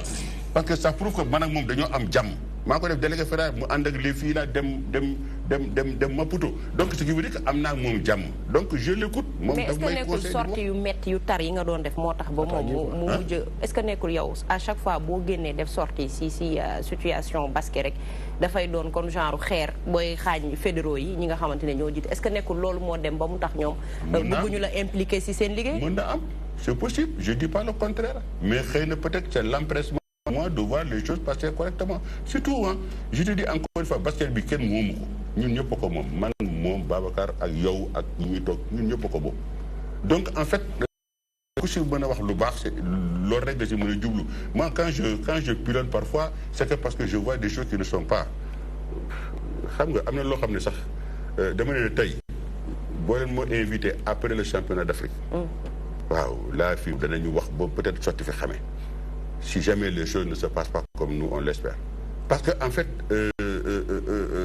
aujourd'hui, on est dans une situation un peu de tout faire pour que tout le monde se réunisse autour des deux équipes, pour les filles et les garçons.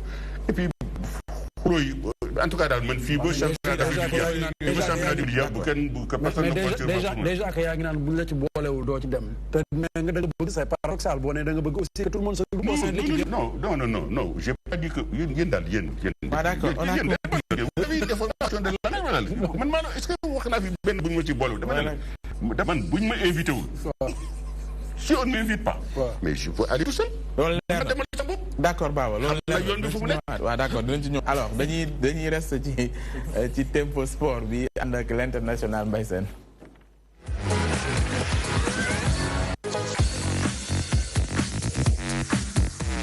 On commence avec handball, wax ci Coupe du Sénégal Dames, programme quart de finale. Coupe du Sénégal de handball, programme quart de finale, mardi demain, jardin public de Rufisque à 16h45. Saltigué Gaston Berger, Stadium Iba Mar Diop à 18h de Dakar Université qui reçoit Yamono. Et le mercredi au Stadium Iba Mar Diop toujours. Fadia à sa renaissance de Tiwawan et à Richard Toll. Espoir du Wallo face à Golf et handball, Coupe du Sénégal au niveau des hommes, les quarts de finale aussi, Pape Ousmane.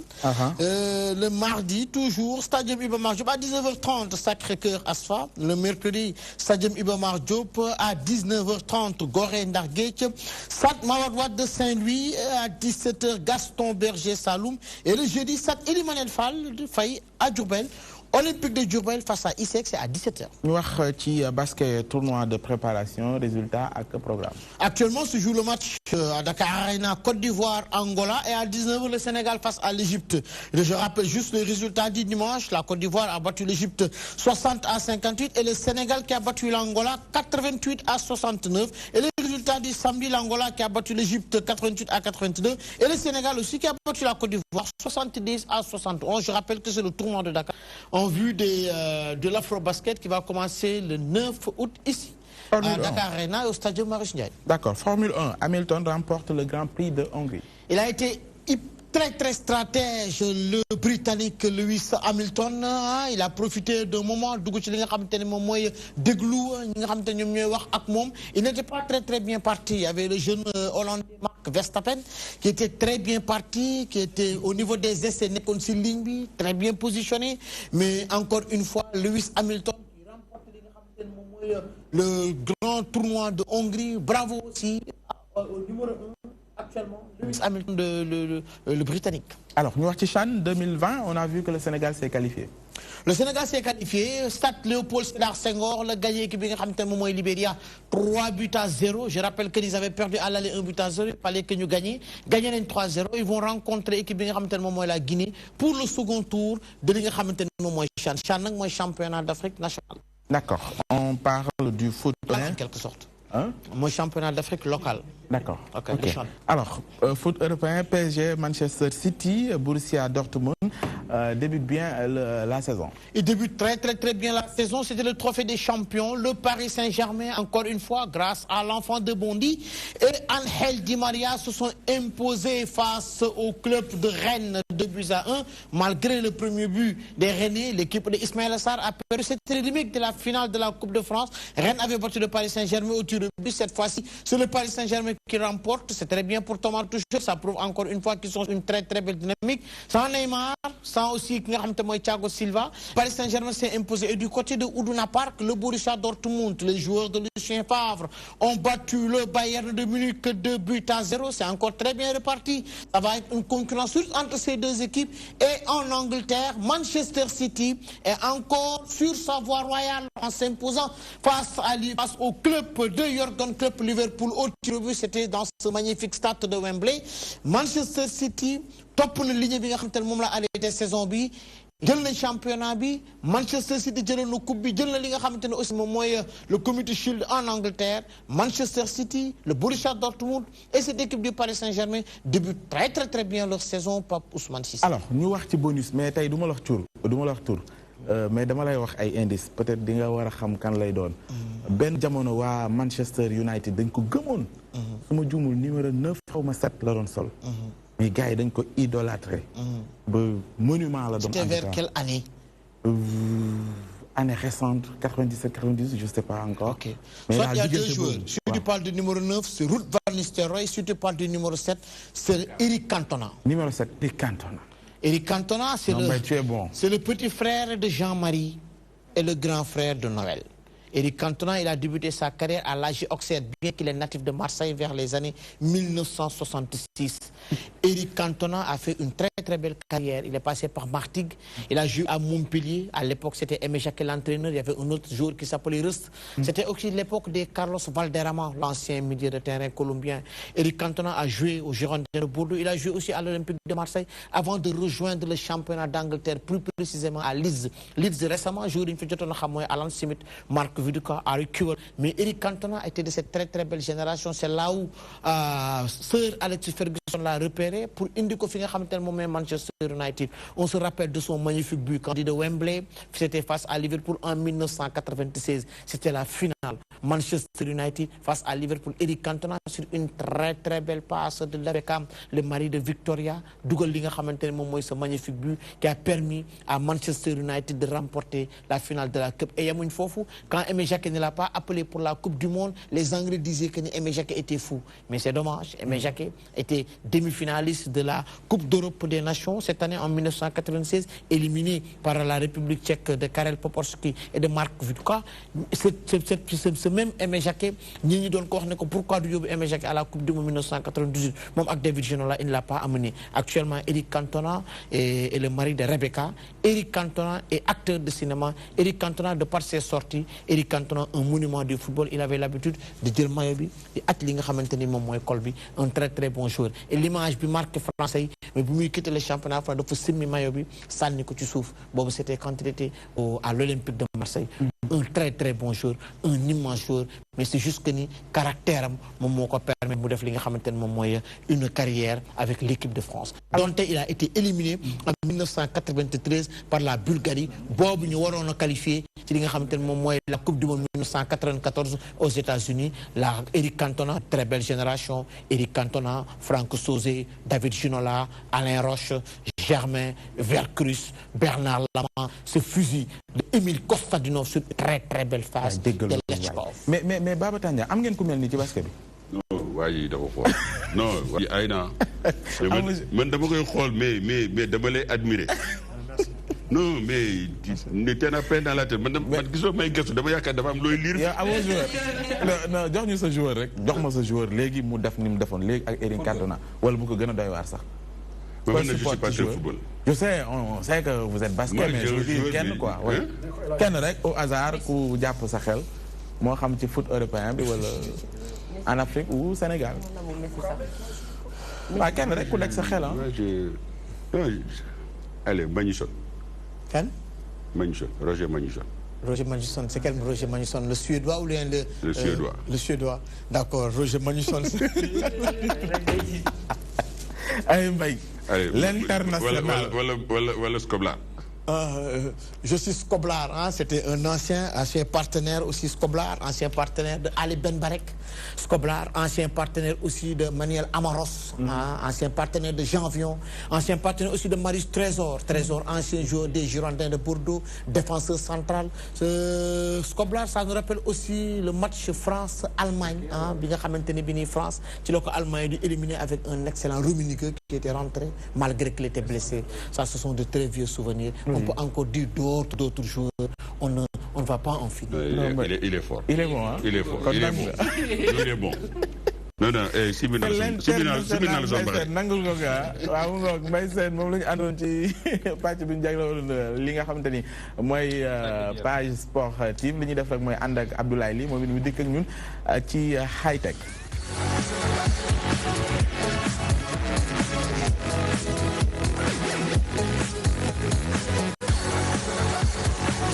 Alors, nous avons Abdoulaye Ly, nous avons un robot cafard impossible à écraser. Oui, en fait, les scientifiques, ils s'inspirent du monde animal pour défaire un robot. Donc, bon, tu vois, un avion, il est inspiré d'un ben pitch. Donc, l'objectif de ce robot-là, ben université de Californie à Berkeley. Donc, l'objectif, c'est de faire un genre de robot cafard. Parce que les cafards de l'objectif, c'est quoi? C'est de permettre aux robots d'accéder à une zone qui n'a pas accès. Si vous avez une zone qui a un tremblement de terre, souvent, ils sortent un appareil qui a un débris pour porter une caméra de débris ou pas. Donc, l'objectif de cette réalisation, en fait, c'est ça. Alors, il traverse avec succès la Manche en overdose, c'est qui? Overdose, wala overboard. Voilà, dama am benn overdose bu ma gis di ngeen xam kan après. Ah ok d'accord kon bu baax am na benn overdose bu ma gis. Ah d'accord xam nga Frankie Zapata. Donc c'est le français bi nga xamante ni ci défilé 14 juillet France passé moom lañu gisoon mu nekk ci benn overboard c'est-à-dire benn appareil volant.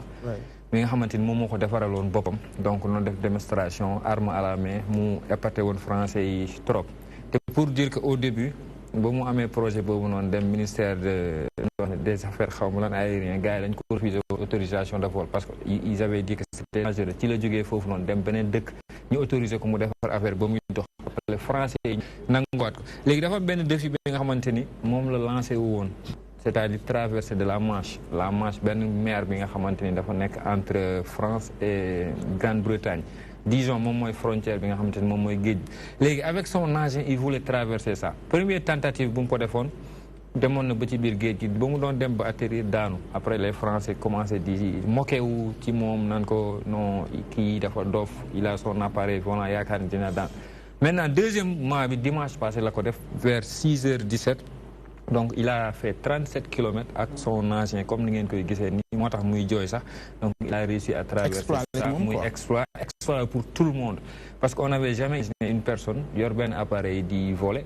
ak géej gi déjà ak ngelaw li déjà ak 35 km nga xamante ni disons Dakar Diamniadio du genre nga traverse ak affaire bii nii donc il a réussi à le faire en quelques 22 minutes donc muy li nga xamante ni c'est un exploit donc tu vois c'est exceptionnel.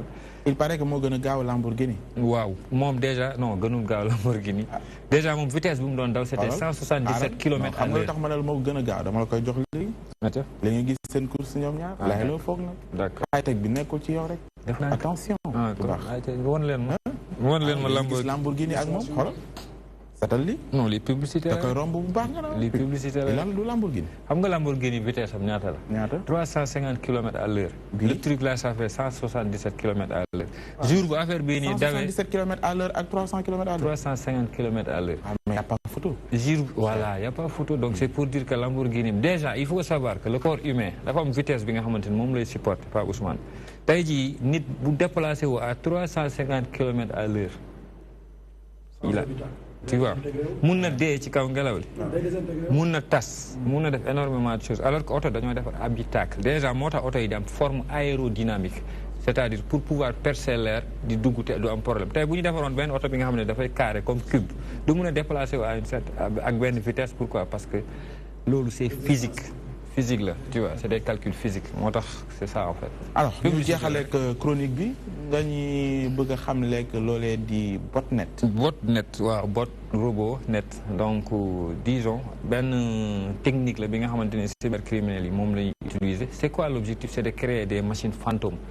c'est-à-dire yow da ngay infecter benn réseau de machines par exemple da ngay ñëw DTV am na 100 machines nga fex ba infecter machines yooyu noonu bu ñu waxee zombie nag mooy li nga xamante ni dafay agir sans pour xam ne mu ngi agir maintenant l'objectif c'est de créer benn armée d'ordinateurs bi nga xamante ni prêt à tey soo bëggoon tey da ngay gis benn société bëgg publicité gis benn cybercriminel dama bëgg nga envoyer par force benn publicité mooy spam yi nga xamante ni moom la ñuy recevoir ci suñu kii yi te xam nga spam da nga koy envoyer par exemple 10 millions de personnes ou 5 millions de personnes donc techniquement une seule personne ne peut pas le faire maintenant yow da ngay utiliser ay machines yi nga xam da nga koy infecter léegi machines yooyu noonu say ordre rek la ñuy nekk c'est-à-dire yow da ngay toog di utiliser machines yi comme arme boo amee benn message boo envoyé da nga koy envoyé ci sa serveur rek automatiquement machines yi à travers ce réseau de botnet bi nga xamante ni moom nga am ci monde bi ils vont envoyer des spams tu vois maintenant dafa am ñi nga xamante ni dañoo créer seen réseau botnet di ko louer tey ji yow soo bëggee def sa publicité te bëggoo fay xaalis bëri da ngay ñëw ci man am naa benn réseau de botnet de 10 000 machines je te dis que man je peux envoyer 100 000 messages en 30 minutes donc da nga may fay automatiquement ma voilà maintenant am na ay antivirus yi nga xamante ni moom moo lay permettre pour nga am protéger wu ci botnet yooyu noonu. d'accord donc voilà. mu ngoog ñu koy jaajëfal moom Abdoulaye Ly ci li muy indil tey ci altine ji jëm ci wàllu high-tech li ñuy def rek mooy ñu dem xool quelques pages publicitaires ñëw dalalaat ki nga xamante ni moom laa doon sànq overdose yegg si na mu ngi ci studio bi.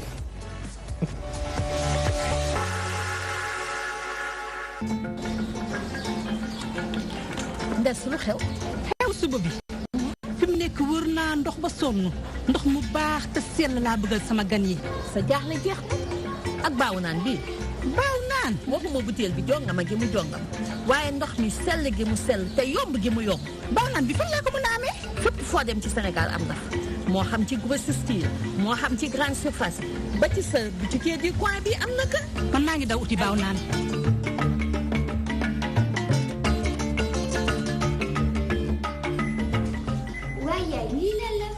lii mooy baaw naan lii baaw naan baaw naan mag ñu njëkk ñi ñoo ko xamul am ñamal xool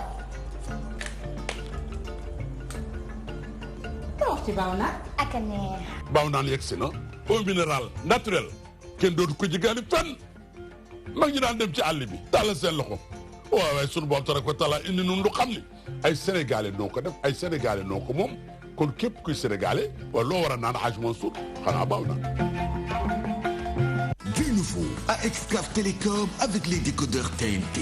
Deux nouveaux modèles d'antenne TNT de marque Televès. Antenne TNT Edge à 10 000 francs avec 10 dBi de gain. Antenne TNT V Zénith à 15 000 francs avec 15 dBi de gain. Fabriqué en aluminium inoxydable pour une longue durabilité et en plastique ABS pour une grande résistance face aux intempéries. Robuste et légère avec un gain de 10 à 15 dBi. Système de montage rapide et solide. Sous système de fixation en mat fabriqué en Zamac apporte avec grande robustesse et stabilité face aux conditions climatiques défavorables. Conception et fabrication réalisée en Europe et soumise à de stricts contrôles de qualité. De plus, pour la réception UHF, elle intègre un système de filtre qui bloque les interférences sans perturber la pleine réception du signal. Avec les deux nouveaux modèles d'antenne TNT de marque Televès, vivez encore et toujours le meilleur du numérique.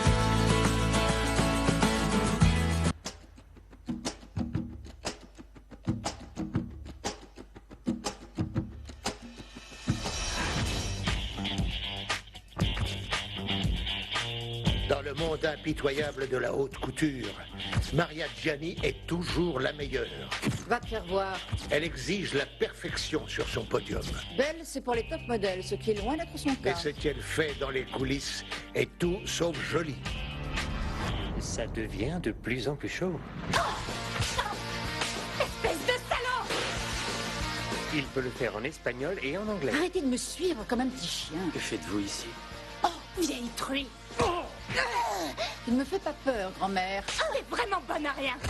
Personne ne va aller en prison. Menteuse. Vous êtes une femme magnifique. Quelqu'un d'autre est au courant? Et je suis un homme.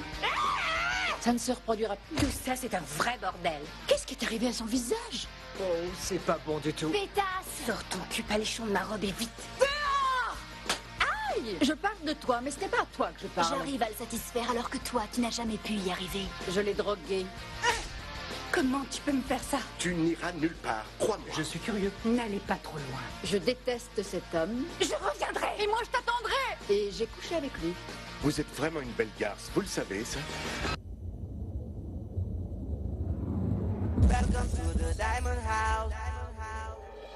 Sunu papa dafa taxawoon pour liggéeyal ñu lépp ñu bañ a soxlaal kenn dara nit fekk ko fa tooñ ko foqati alalam gàcceel ko bu mu jële ci laago dafa jot tey moom mu rendre à César ce qui appartient à César de gré ou de force. Tout ce que je veux, ce sont les diamants. J'ai trouvé les diamants. Où sont-ils? La fille de M. Wade. dama war a ànd ak benn jigéen am ci moom ay information. C'est ma petite sœur.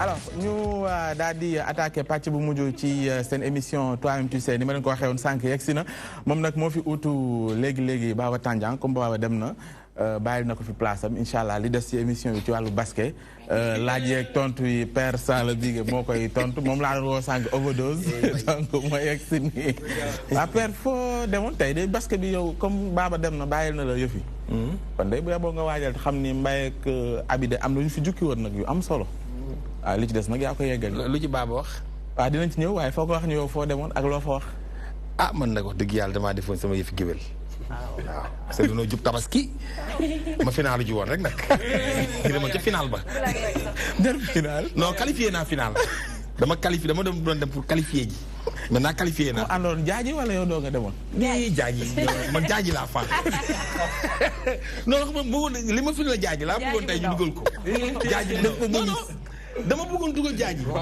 daan naan doom ci ngay Jakarta correction muy correction jaaji lu bon la naan démb jaaji comme ku nuy may seen loolu bu kontaan et puis da ngay seetlu jaaji lu ñu wax dugg na ci riir moom ay waxam rek la yor mi ngi doon joxe ay nuyoo jërëjëf Père Sall alors ñu attaqué deuxième actualité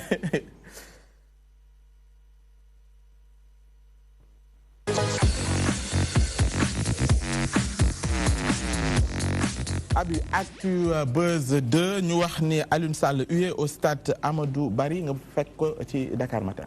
foofu lañ ko fekk ki nga xamante ne nag mooy maire bu Guédiawaye du gaaw fàtte bésu démbam bi nga xamante ne nii rek dafa demoon foofee ci stade Amadou Barry nekkoon parrain départemental en tant que maire de ville waaye nag Pa Ousmane bu yëgoon du ca dem ndax d'après Dakar Matin dañ ko fa doon yuuxoo di ko laaj naan ko sunu 400000 comme ni ko xale yi di faral di defee mais bu loolu weesoo Pa Ousmane Guédiawaye ci élection locale yi nga xamante ne si nem sax dàq nañ ko te ñu jëm ci dafa am leneen lu fa bees ñenn ñu nga xamante ne si dañoo fax ci kujje gi wala ñu ëppax ci kujje gi dañoo rek déclarer seen soutien maanaam seen ndimbal ci responsable APR bi di Lat Diop di éternel rival ki nga xamante ne si moom mooy président de la République Aliou Sall ñoom nag dañoo jàpp ni sax si élection yi Lat Diop la ñuy ànd moom topp ngir rek dimbali ko ci élection yi mais pas Ousmane dafa amaat leneen loo xam ne ça n'a rien à voir Lat Diop ak Aliou Sall mais si gouvernement bi la ba tey muy le ministre de l'environnement muy Abdou Karim Sall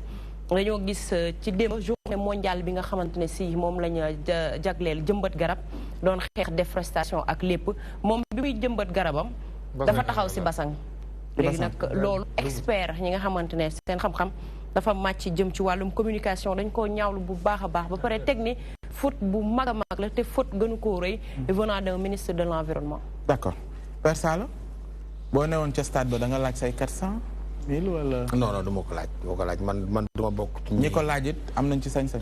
waaw ñi ko am nañ ci sañ-sañ waaye man du ma ko laajee noonu du ma bokk ci ñi yuuxoo nit baaxul parce que ni da nga koy jëmmi doomu aadama ji da nga koy respecté daal mun nañ laajee beneen façon mais xëy na aussi tamit bon ñu koy def ci wàllu politique la politique ne ni ñu koy waxee nag c'est le bon guerre ku nekk ni nga jekko say arme rek noonu ngay dóore mais daal man bu ma fa nekkoon du ma laajee noonu samay 400.000 naa ko laaj beneen façon Abdou Karim Sall mi sol ay dàllam mais loolu ko jaaxal basang bi mu taxaw pour lan la bugul daal yi tax ay non yéen a gisee noonu wala loolu wala naaj bee tàngoor mu def tànku neen bañ a ay dàllam la sol basang bi dañ ko indil pour mu taxaw ci waaw noonu lañ gisee image bi basang yi dañ ko lal loolu daal la image bi wone di nga ko gis léegi nii sax waaw mu taxaw ci ko basang bi di jëmbat garab ñi mu àndaloon aussi de ñu ngi koy seetaan nii mu ngi yor benn mooy rasoir kii yooyu arrosoir yi waaw mais nag man de xawma lu tax wax dëgg yàlla xëy na moo xam lu tax mu taxaw ci basang gi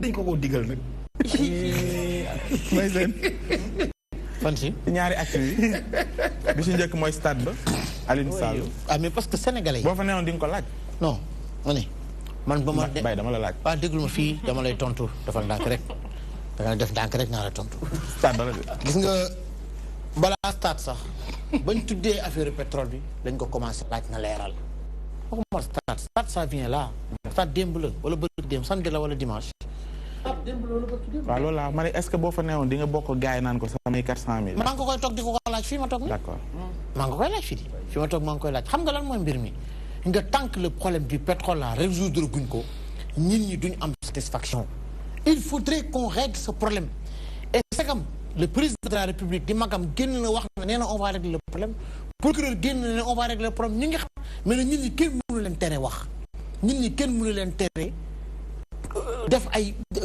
ay commentaires c'est pas possible parce que nag alal boo xamante ñun ñëpp ñoo ko bokk awa daf ci am wàll danga ci am wàll dama ci am wàll parce que nag ci suufu Sénégal la bo Macky Sall su dem ko koy remplacer daf ci am wàll actuellement moom daf ci am wàll Aliou Sall mi nga xam ne dañ ko koy laaj sax daf ci am wàll parce que c'est un citoyen sénégalais mbir moomu na leer tant que leerul nit ñi ils vont se poser des questions et nag mbiru gaz bi Coupe d'Afrique passé na lamb bi ñëw na dañuy bàyyi bi actualité passé rek ñu demaat ci encore d'accord Coupe d'Afrique basket baa ngi ñëw dañuy bàyyi ba mu passé waat rek ñu demaat ci tabaski baa ñëw dañuy bàyyi kii ñu waxaat ci il faudrait que mbir mi leer alalu pétrole bi du alalu famille kenn ñun ñëpp sénégalais ñun ñoo ko moom ku ne Fongole mi nekk Kahone gëma dëkk nekk Ouest Foire nekk Sacré-Cœur ñun ñëpp ñoom ñoo bokkandoo mbir mi nañu génneel nañu leeral sunu mbir doo ma dagg de dañuy leeral sunu mbir de quand même Aïda Moustapha waaw man chahut dama ko jàppee ay chahut d'adversité parce que gis nañ fi si coupe du monde bi coupe d'Afrique bi du moins ñu jël maillot Sénégal bind ci samay 400.000 donc dañ ko jàppee loo xam ne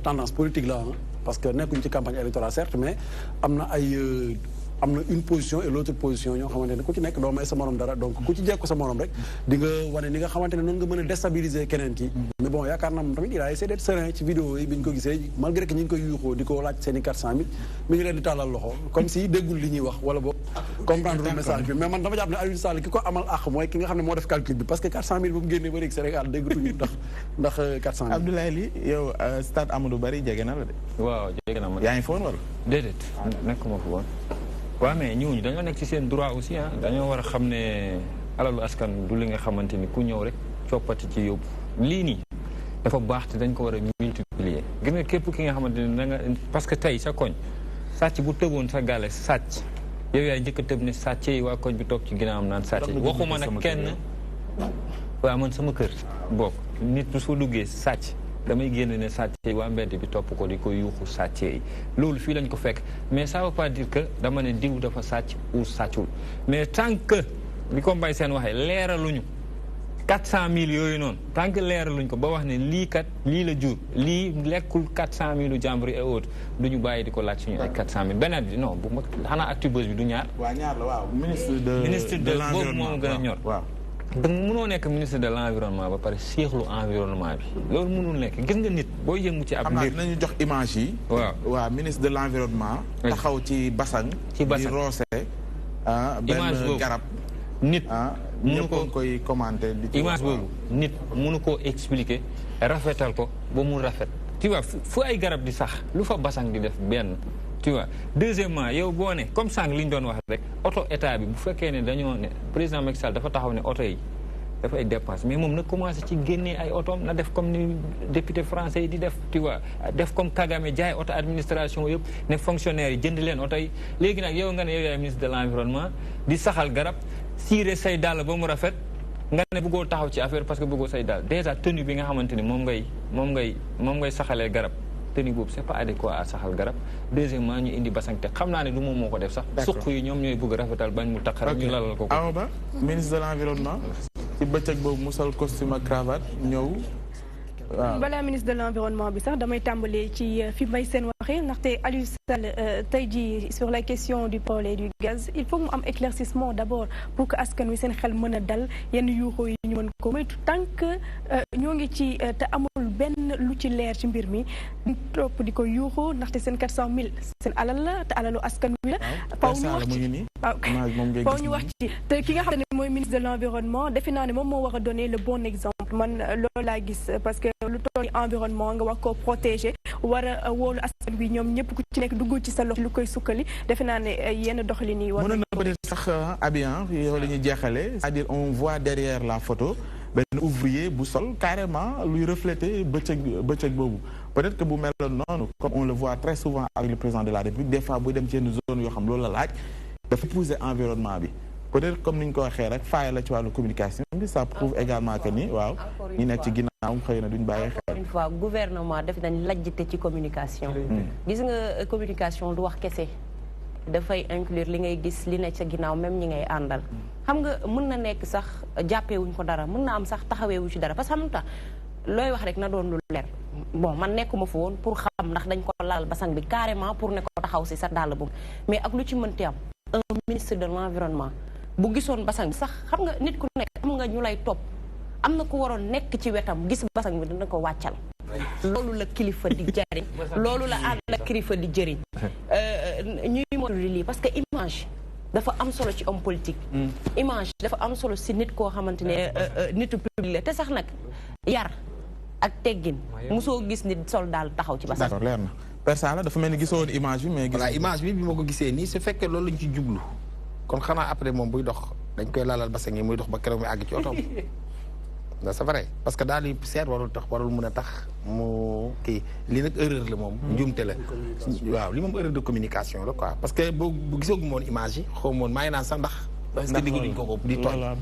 mais erreur de communication dafay am li Abi wax léegi du ci wax rek mooy communication geste ci communication la bokk parce que bu ñuy jëlee basang ñun ci suñu tradition suñu culture suñuy valeur taxaw ci basang ak ay daal jekkul si bokkul sax ci suñu civilisation bon xam naa nag erreur la parce que xam naa ko bon nit la koo xam ni peut-être xam naa dina ci génne dina ci bàyyi xel pour prochaine fois parce que askan wi léegi li ma wax fi benn jour nit ñi doon gàkkeen ñoo daanu ci kaw ñi doon nelaw jóg romb ñi doon sëlmu nit ñi léegi loo xaw a xalaat sax xam nañ ko moo tax toujours looy def rek na nga ciy def très attention parce que nit ñi léegi duñ maye dara jërëjëf Père Sala alors ñu jàll ci pàcc bi ñu jagleel aada ak cosaan ànd ceeg Awa Ba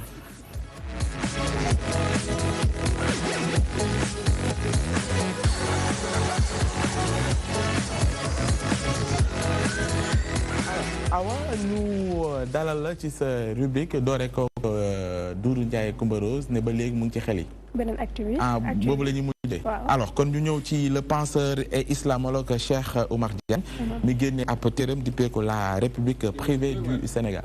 mu doon téere bu am solo ndaxte dafay wax ci suñu dirigeants africains yi rawatina sénégalais yi ni ñu mayee doole waa France tàmbalee ko ci Léopold Sédar Senghor Abdoulaye Diouf maître Abdoulaye Wade ba ci Macky Sall dafa mel ni dañoo privatiser suñu république tey jii boo seetee sax li nga xamante ne mooy Sénégal gi ñuy wax nee na Sénégal sax ñun moomuñu ko.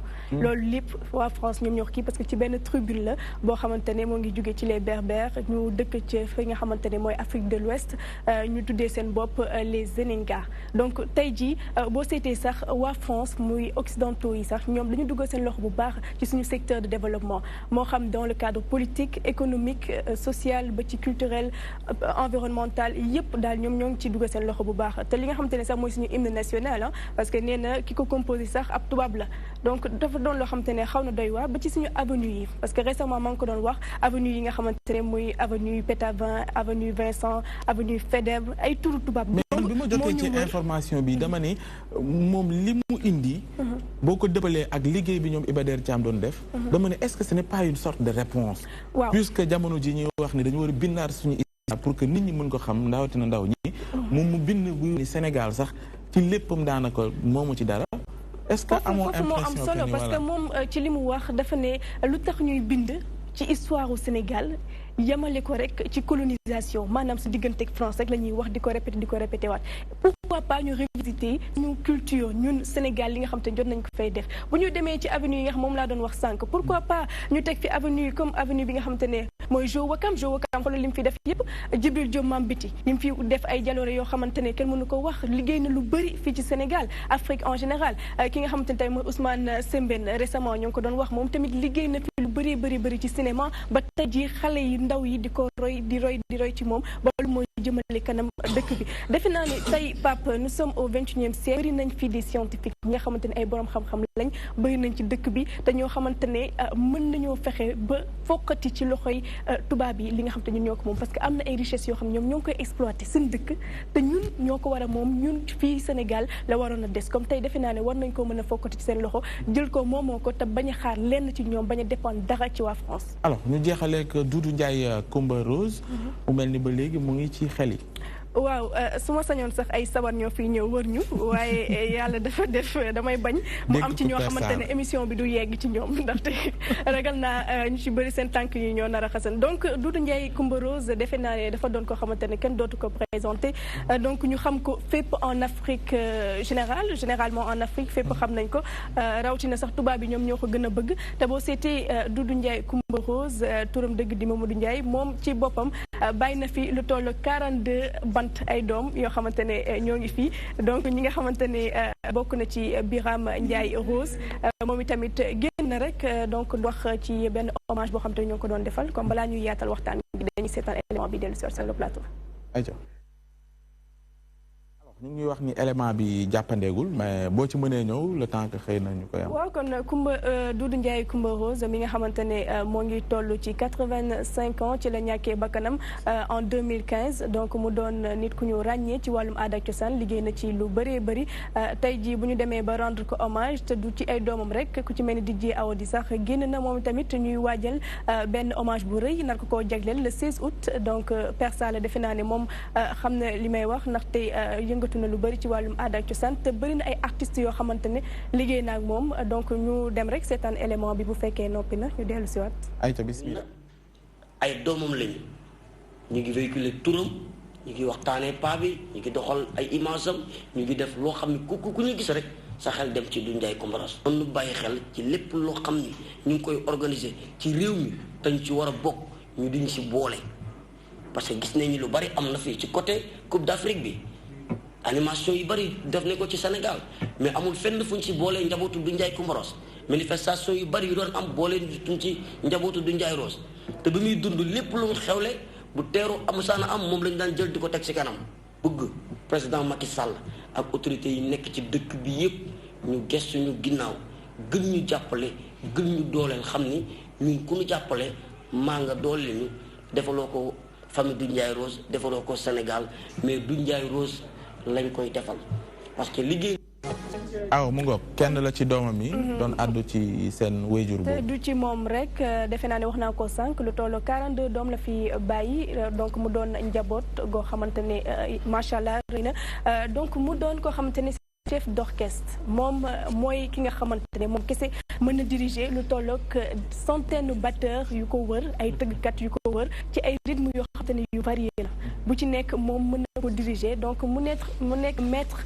donc des batteurs mën nañ ko waxee noonu ndaxte tambour ci boppam moom la jàng ba ni muy ñàkkee bakkanam yàlla jëlee ko fi ñu koy ñaanal fi mu nekk gënal ko fi mu jóge kon mu doon daal nit koo xamante ne ràññee nañ ko ci wàllum aada ak cosaan liggéey na ci lu bëri ba tax hommage bi ñu koy waajalal di ko defee le 16 août incha allah. jërëjëf Awa Ba Sala Bigué ki ñuy wax ne ko xam la miin ko ci réew mi ñu bëggoon rek nga jël ko taxañ ko boole koog li mu doon wax sànq ci histoire générale du Sénégal jox ñu suñu avis du jour ma bàyyi la ak tungu ne du teew ñuy nataal.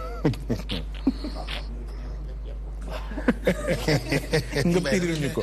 nga xam ne mbay léegi mbay yàqu na xam nga damay njëkk a ñëw ci li mu doon wax sànq sunu avenir ak suñuy rëy yi dama wax fi benn jour man nit ki bu ñu lay boot di la boot ba say tànk di buubu ki lay boot bu amul fu lay wàcc la yow amul fu lay wàcc sa bopp Afrique foofu lañ toll rawatina Sénégal parce que mënuñu toll rek tubaab bi toujours ñoo ñuy diriger parce que esclavage mu amoon bi mu demee ñu indi ko d'une manière politique di ñu diriger d'une manière boo xam ni mënuñu ko sañ ta bañ lay doon maanaam ñu ñuy dëkk di ñu nax Afrique il faut que suñu gouvernante yi jël ay seeni responsabilité joxante ay baaraam pour mën a téye suñu Afrique mu doon benn du yomb nag parce que waa ji wooyee na ko nee na nit ku ñuul dafa bëgg nguur tey ji bu ñu woon Sénégal Afrique dañuy daje état yi mu am benn président yaakaar naa ne ko liggéeyante bi dina bari parce que kenn du bëgg morom jiitu la li ñu gën a tardé loolu ci la bokk parce que bu demee États-Unis y a 52 états Amérique 52 états moo fa am ñooñu ni ñuy def ba am 52 états pour que ñun mënuñu dajaloo ñu nekk unité africaine ñu nekk benn pas mënul am moo tax li ñu tase mbay gis nga li ñu tase noonu moo tax tubaab bi du ñu damm matin léegi si bu ñu nekkoon benn say tubaab bi du ñu mën a damm moo tax du yomb dina métti nag ñu koy kaas parce que nous sommes au 21e siècle ñu koy kaas li ñu daan def suñu maame 14 18 39 45 ba tey dafay nekk ci beneen façon rek mais lii xëy ndaaxa rek comme ni ma la ko waxoon benn jour avenue yi tey boo demee tey da ngay gis ay Armand en grand ay Jean Jaurès ay avenue Roum yooyu pétain déet bàyyi ko ci acte ci yëm la nekk jeex na daa jeex Sall ay assassins yi nga xamante ni dañoo manqué de respect au Sénégal ñu leen di tuddoo ay avenue boo jëlee Faidherbe bi nga xamante ni da doon rey ay maître coranique ñu jël ko ay Habib Bourguiba Sall jox ñu ci avis du jour yooyu xam nga yooyu doon na yoo xam ne wax dëgg yàlla mën naa ñàkk waaye nag incha allah rabbi bisa ngi ñëw boo xam ne Afrique dina mës a doon moom boppam Sénégal dina mës a moom boppam xam nga da nga wax léegi benn wax xam nga dafa am ñoo xam danoo bokk ci ñun njool bind la yàllaa koy bind gàtt yàllaa koy bind la digg bi nit yàllaa koy bind la xees ñuul xeereer am na nit ñuy jaune am na nit ñuy weex yàlla mooy bind tungu ne mooy nit ku gàtt des fois dinañu wax defe nii dañuy defar mais dañuy yàq di nga dégg sax léeg-léeg ñu naan la sunu doom ji ñu la may de soppuloo ko njaago muy fóot yaa ngi tooñ njaago yi yooyu rafetul tungu ne du teew ñuy nataal loolu yaa ngi tooñ tungu ne yi danga naan mbubu borom du ni jonn ñu koy natt ci ëkk maanaam mbubu borom du teew ñu koy natt ci ëkk loolu lañ war di wax wala gumba bu leneen sànnante dafa taxaw ci ay xeer yooyu du wax dafa am baat yoo xam ne te nag ku nekk ci tefes bul ñaawal ku lab dund gu sotteegu lu ne xaj na ci nanuy jël baat yi di ko rafetal di joxante ay cër boo gisee nit yàlla bind ko ni mu ko bind yàlla la neex mu bindee ko noonu te nee woon naa la ñaaw amul ko nga dendal te mu dàqal rek moo la ñaawal xam nga yaa ngi mel ni xiinu wax set Abdoulaye la ñaawal bonne nuit moo tane de jërëjëf Père Sala Bigué alors sa avis du jour ñu ngi ko jox koo xam ne dafay bëggee 3M+C ñu naan ko Cheikh Moustapha Gueye bu BCMI di na xam boppam jox leen di daje ëllëg incha allah ci waxtu wi dikk ak yéen ci 3M+C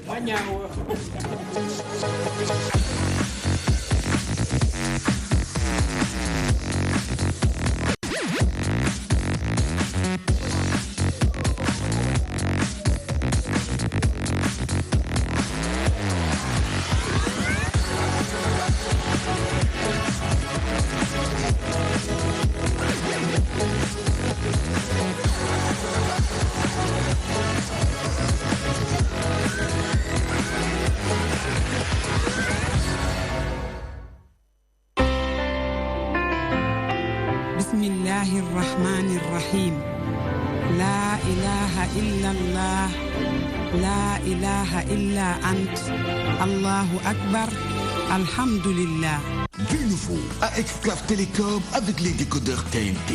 Deux nouveaux modèles d'antenne TNT de marque Televès. Antenne TNT Edge à 10 000 francs avec 10 dBi de gain. Antenne TNT V Zénith à 15 000 francs avec 15 dBi de gain. Fabriqué en aluminium inoxydable pour une longue durabilité et en plastique ABS. Une grande résistance face aux intempéries. Robuste et légère avec un gain de 10 à 15 dBi. Système de montage rapide et solide. Sous système de fixation en mat fabriqué en Zamac apporte avec grande robustesse et stabilité face aux conditions climatiques défavorables. Conception et fabrication réalisées en Europe et soumises à de stricts contrôles de qualité. De plus, pour la réception UHF, elle intègre un système de filtre qui bloque les interférences sans perturber la pleine réception du signal. Avec les deux nouveaux modèles d'antenne TNT de marque Televès, vivez encore et toujours le meilleur du numérique.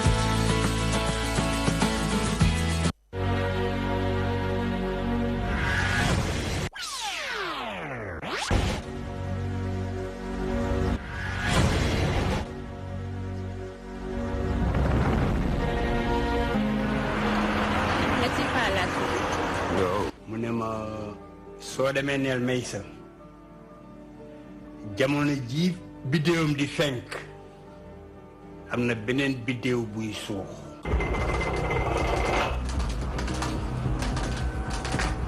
Écoute-moi bien man géej dara ma si bàcc kenn du ma jam naa ni. Quand un militaire de retour au bercail est dans le collimateur de la racaille. ma ne bu fekkee bëggul wax ak man du mës a arrêté sama reewaay. passe-moi sama doom ngir yàlla. ban doom yow da ngay am doom. sama doom nu mu tudd sax. wuyu ma yow laay waxal. sama àddina dafa metti. Quand un enfant unique verse dans des abus iniques. doo yàlla doo yonent sama kàddu jiitu na ma te xale bi dinaa ko takk. Tu m'as laissé des souvenirs amers. Vibrez pour un feuilleton énorme, le meilleur, oui sans doute le meilleur que vous n'avez jamais vu ailleurs.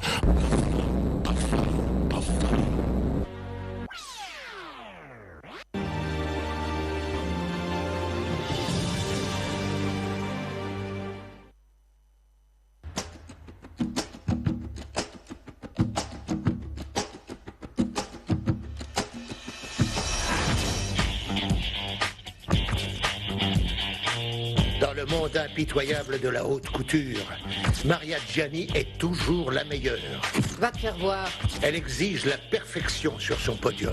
Belle, c'est pour les top modèles, ce qui est loin d'être son cas. Et ce qu'elle fait dans les coulisses est tout sauf joli. Ça devient de plus en plus chaud. Espèce de salaud! Il peut le faire en espagnol et en anglais. Arrêtez de me suivre comme un petit chien. Que faites-vous ici? Oh, vieille truie! Tu ne me fais pas peur, grand-mère. Elle est vraiment bonne à rien. Personne ne va aller en prison. Menteuse. Vous êtes une femme magnifique. Quelqu'un d'autre est au courant? Et je suis un homme. Ça ne se reproduira plus. Tout ça, c'est un vrai bordel. Qu'est-ce qui est arrivé à son visage? Oh, c'est pas bon du tout. Pétasse! Sors ton cul-paléchon de ma robe et vite. Dehors! Aïe! Je parle de toi, mais ce n'est pas à toi que je parle. J'arrive à le satisfaire alors que toi, tu n'as jamais pu y arriver. Je l'ai drogué. Comment tu peux me faire ça? Tu n'iras nulle part, crois-moi. Je suis curieux. N'allez pas trop loin. Je déteste cet homme. Je reviendrai! Et moi, je t'attendrai! Et j'ai couché avec lui. Vous êtes vraiment une belle garce, vous le savez, ça?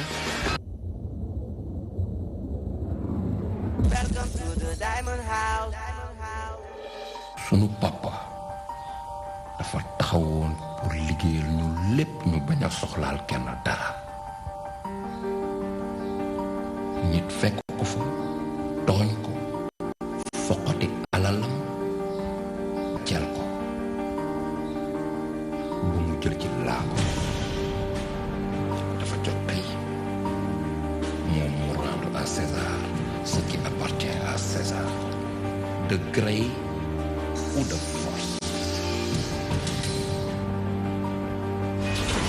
Tout ce que je veux, ce sont les diamants. J'ai trouvé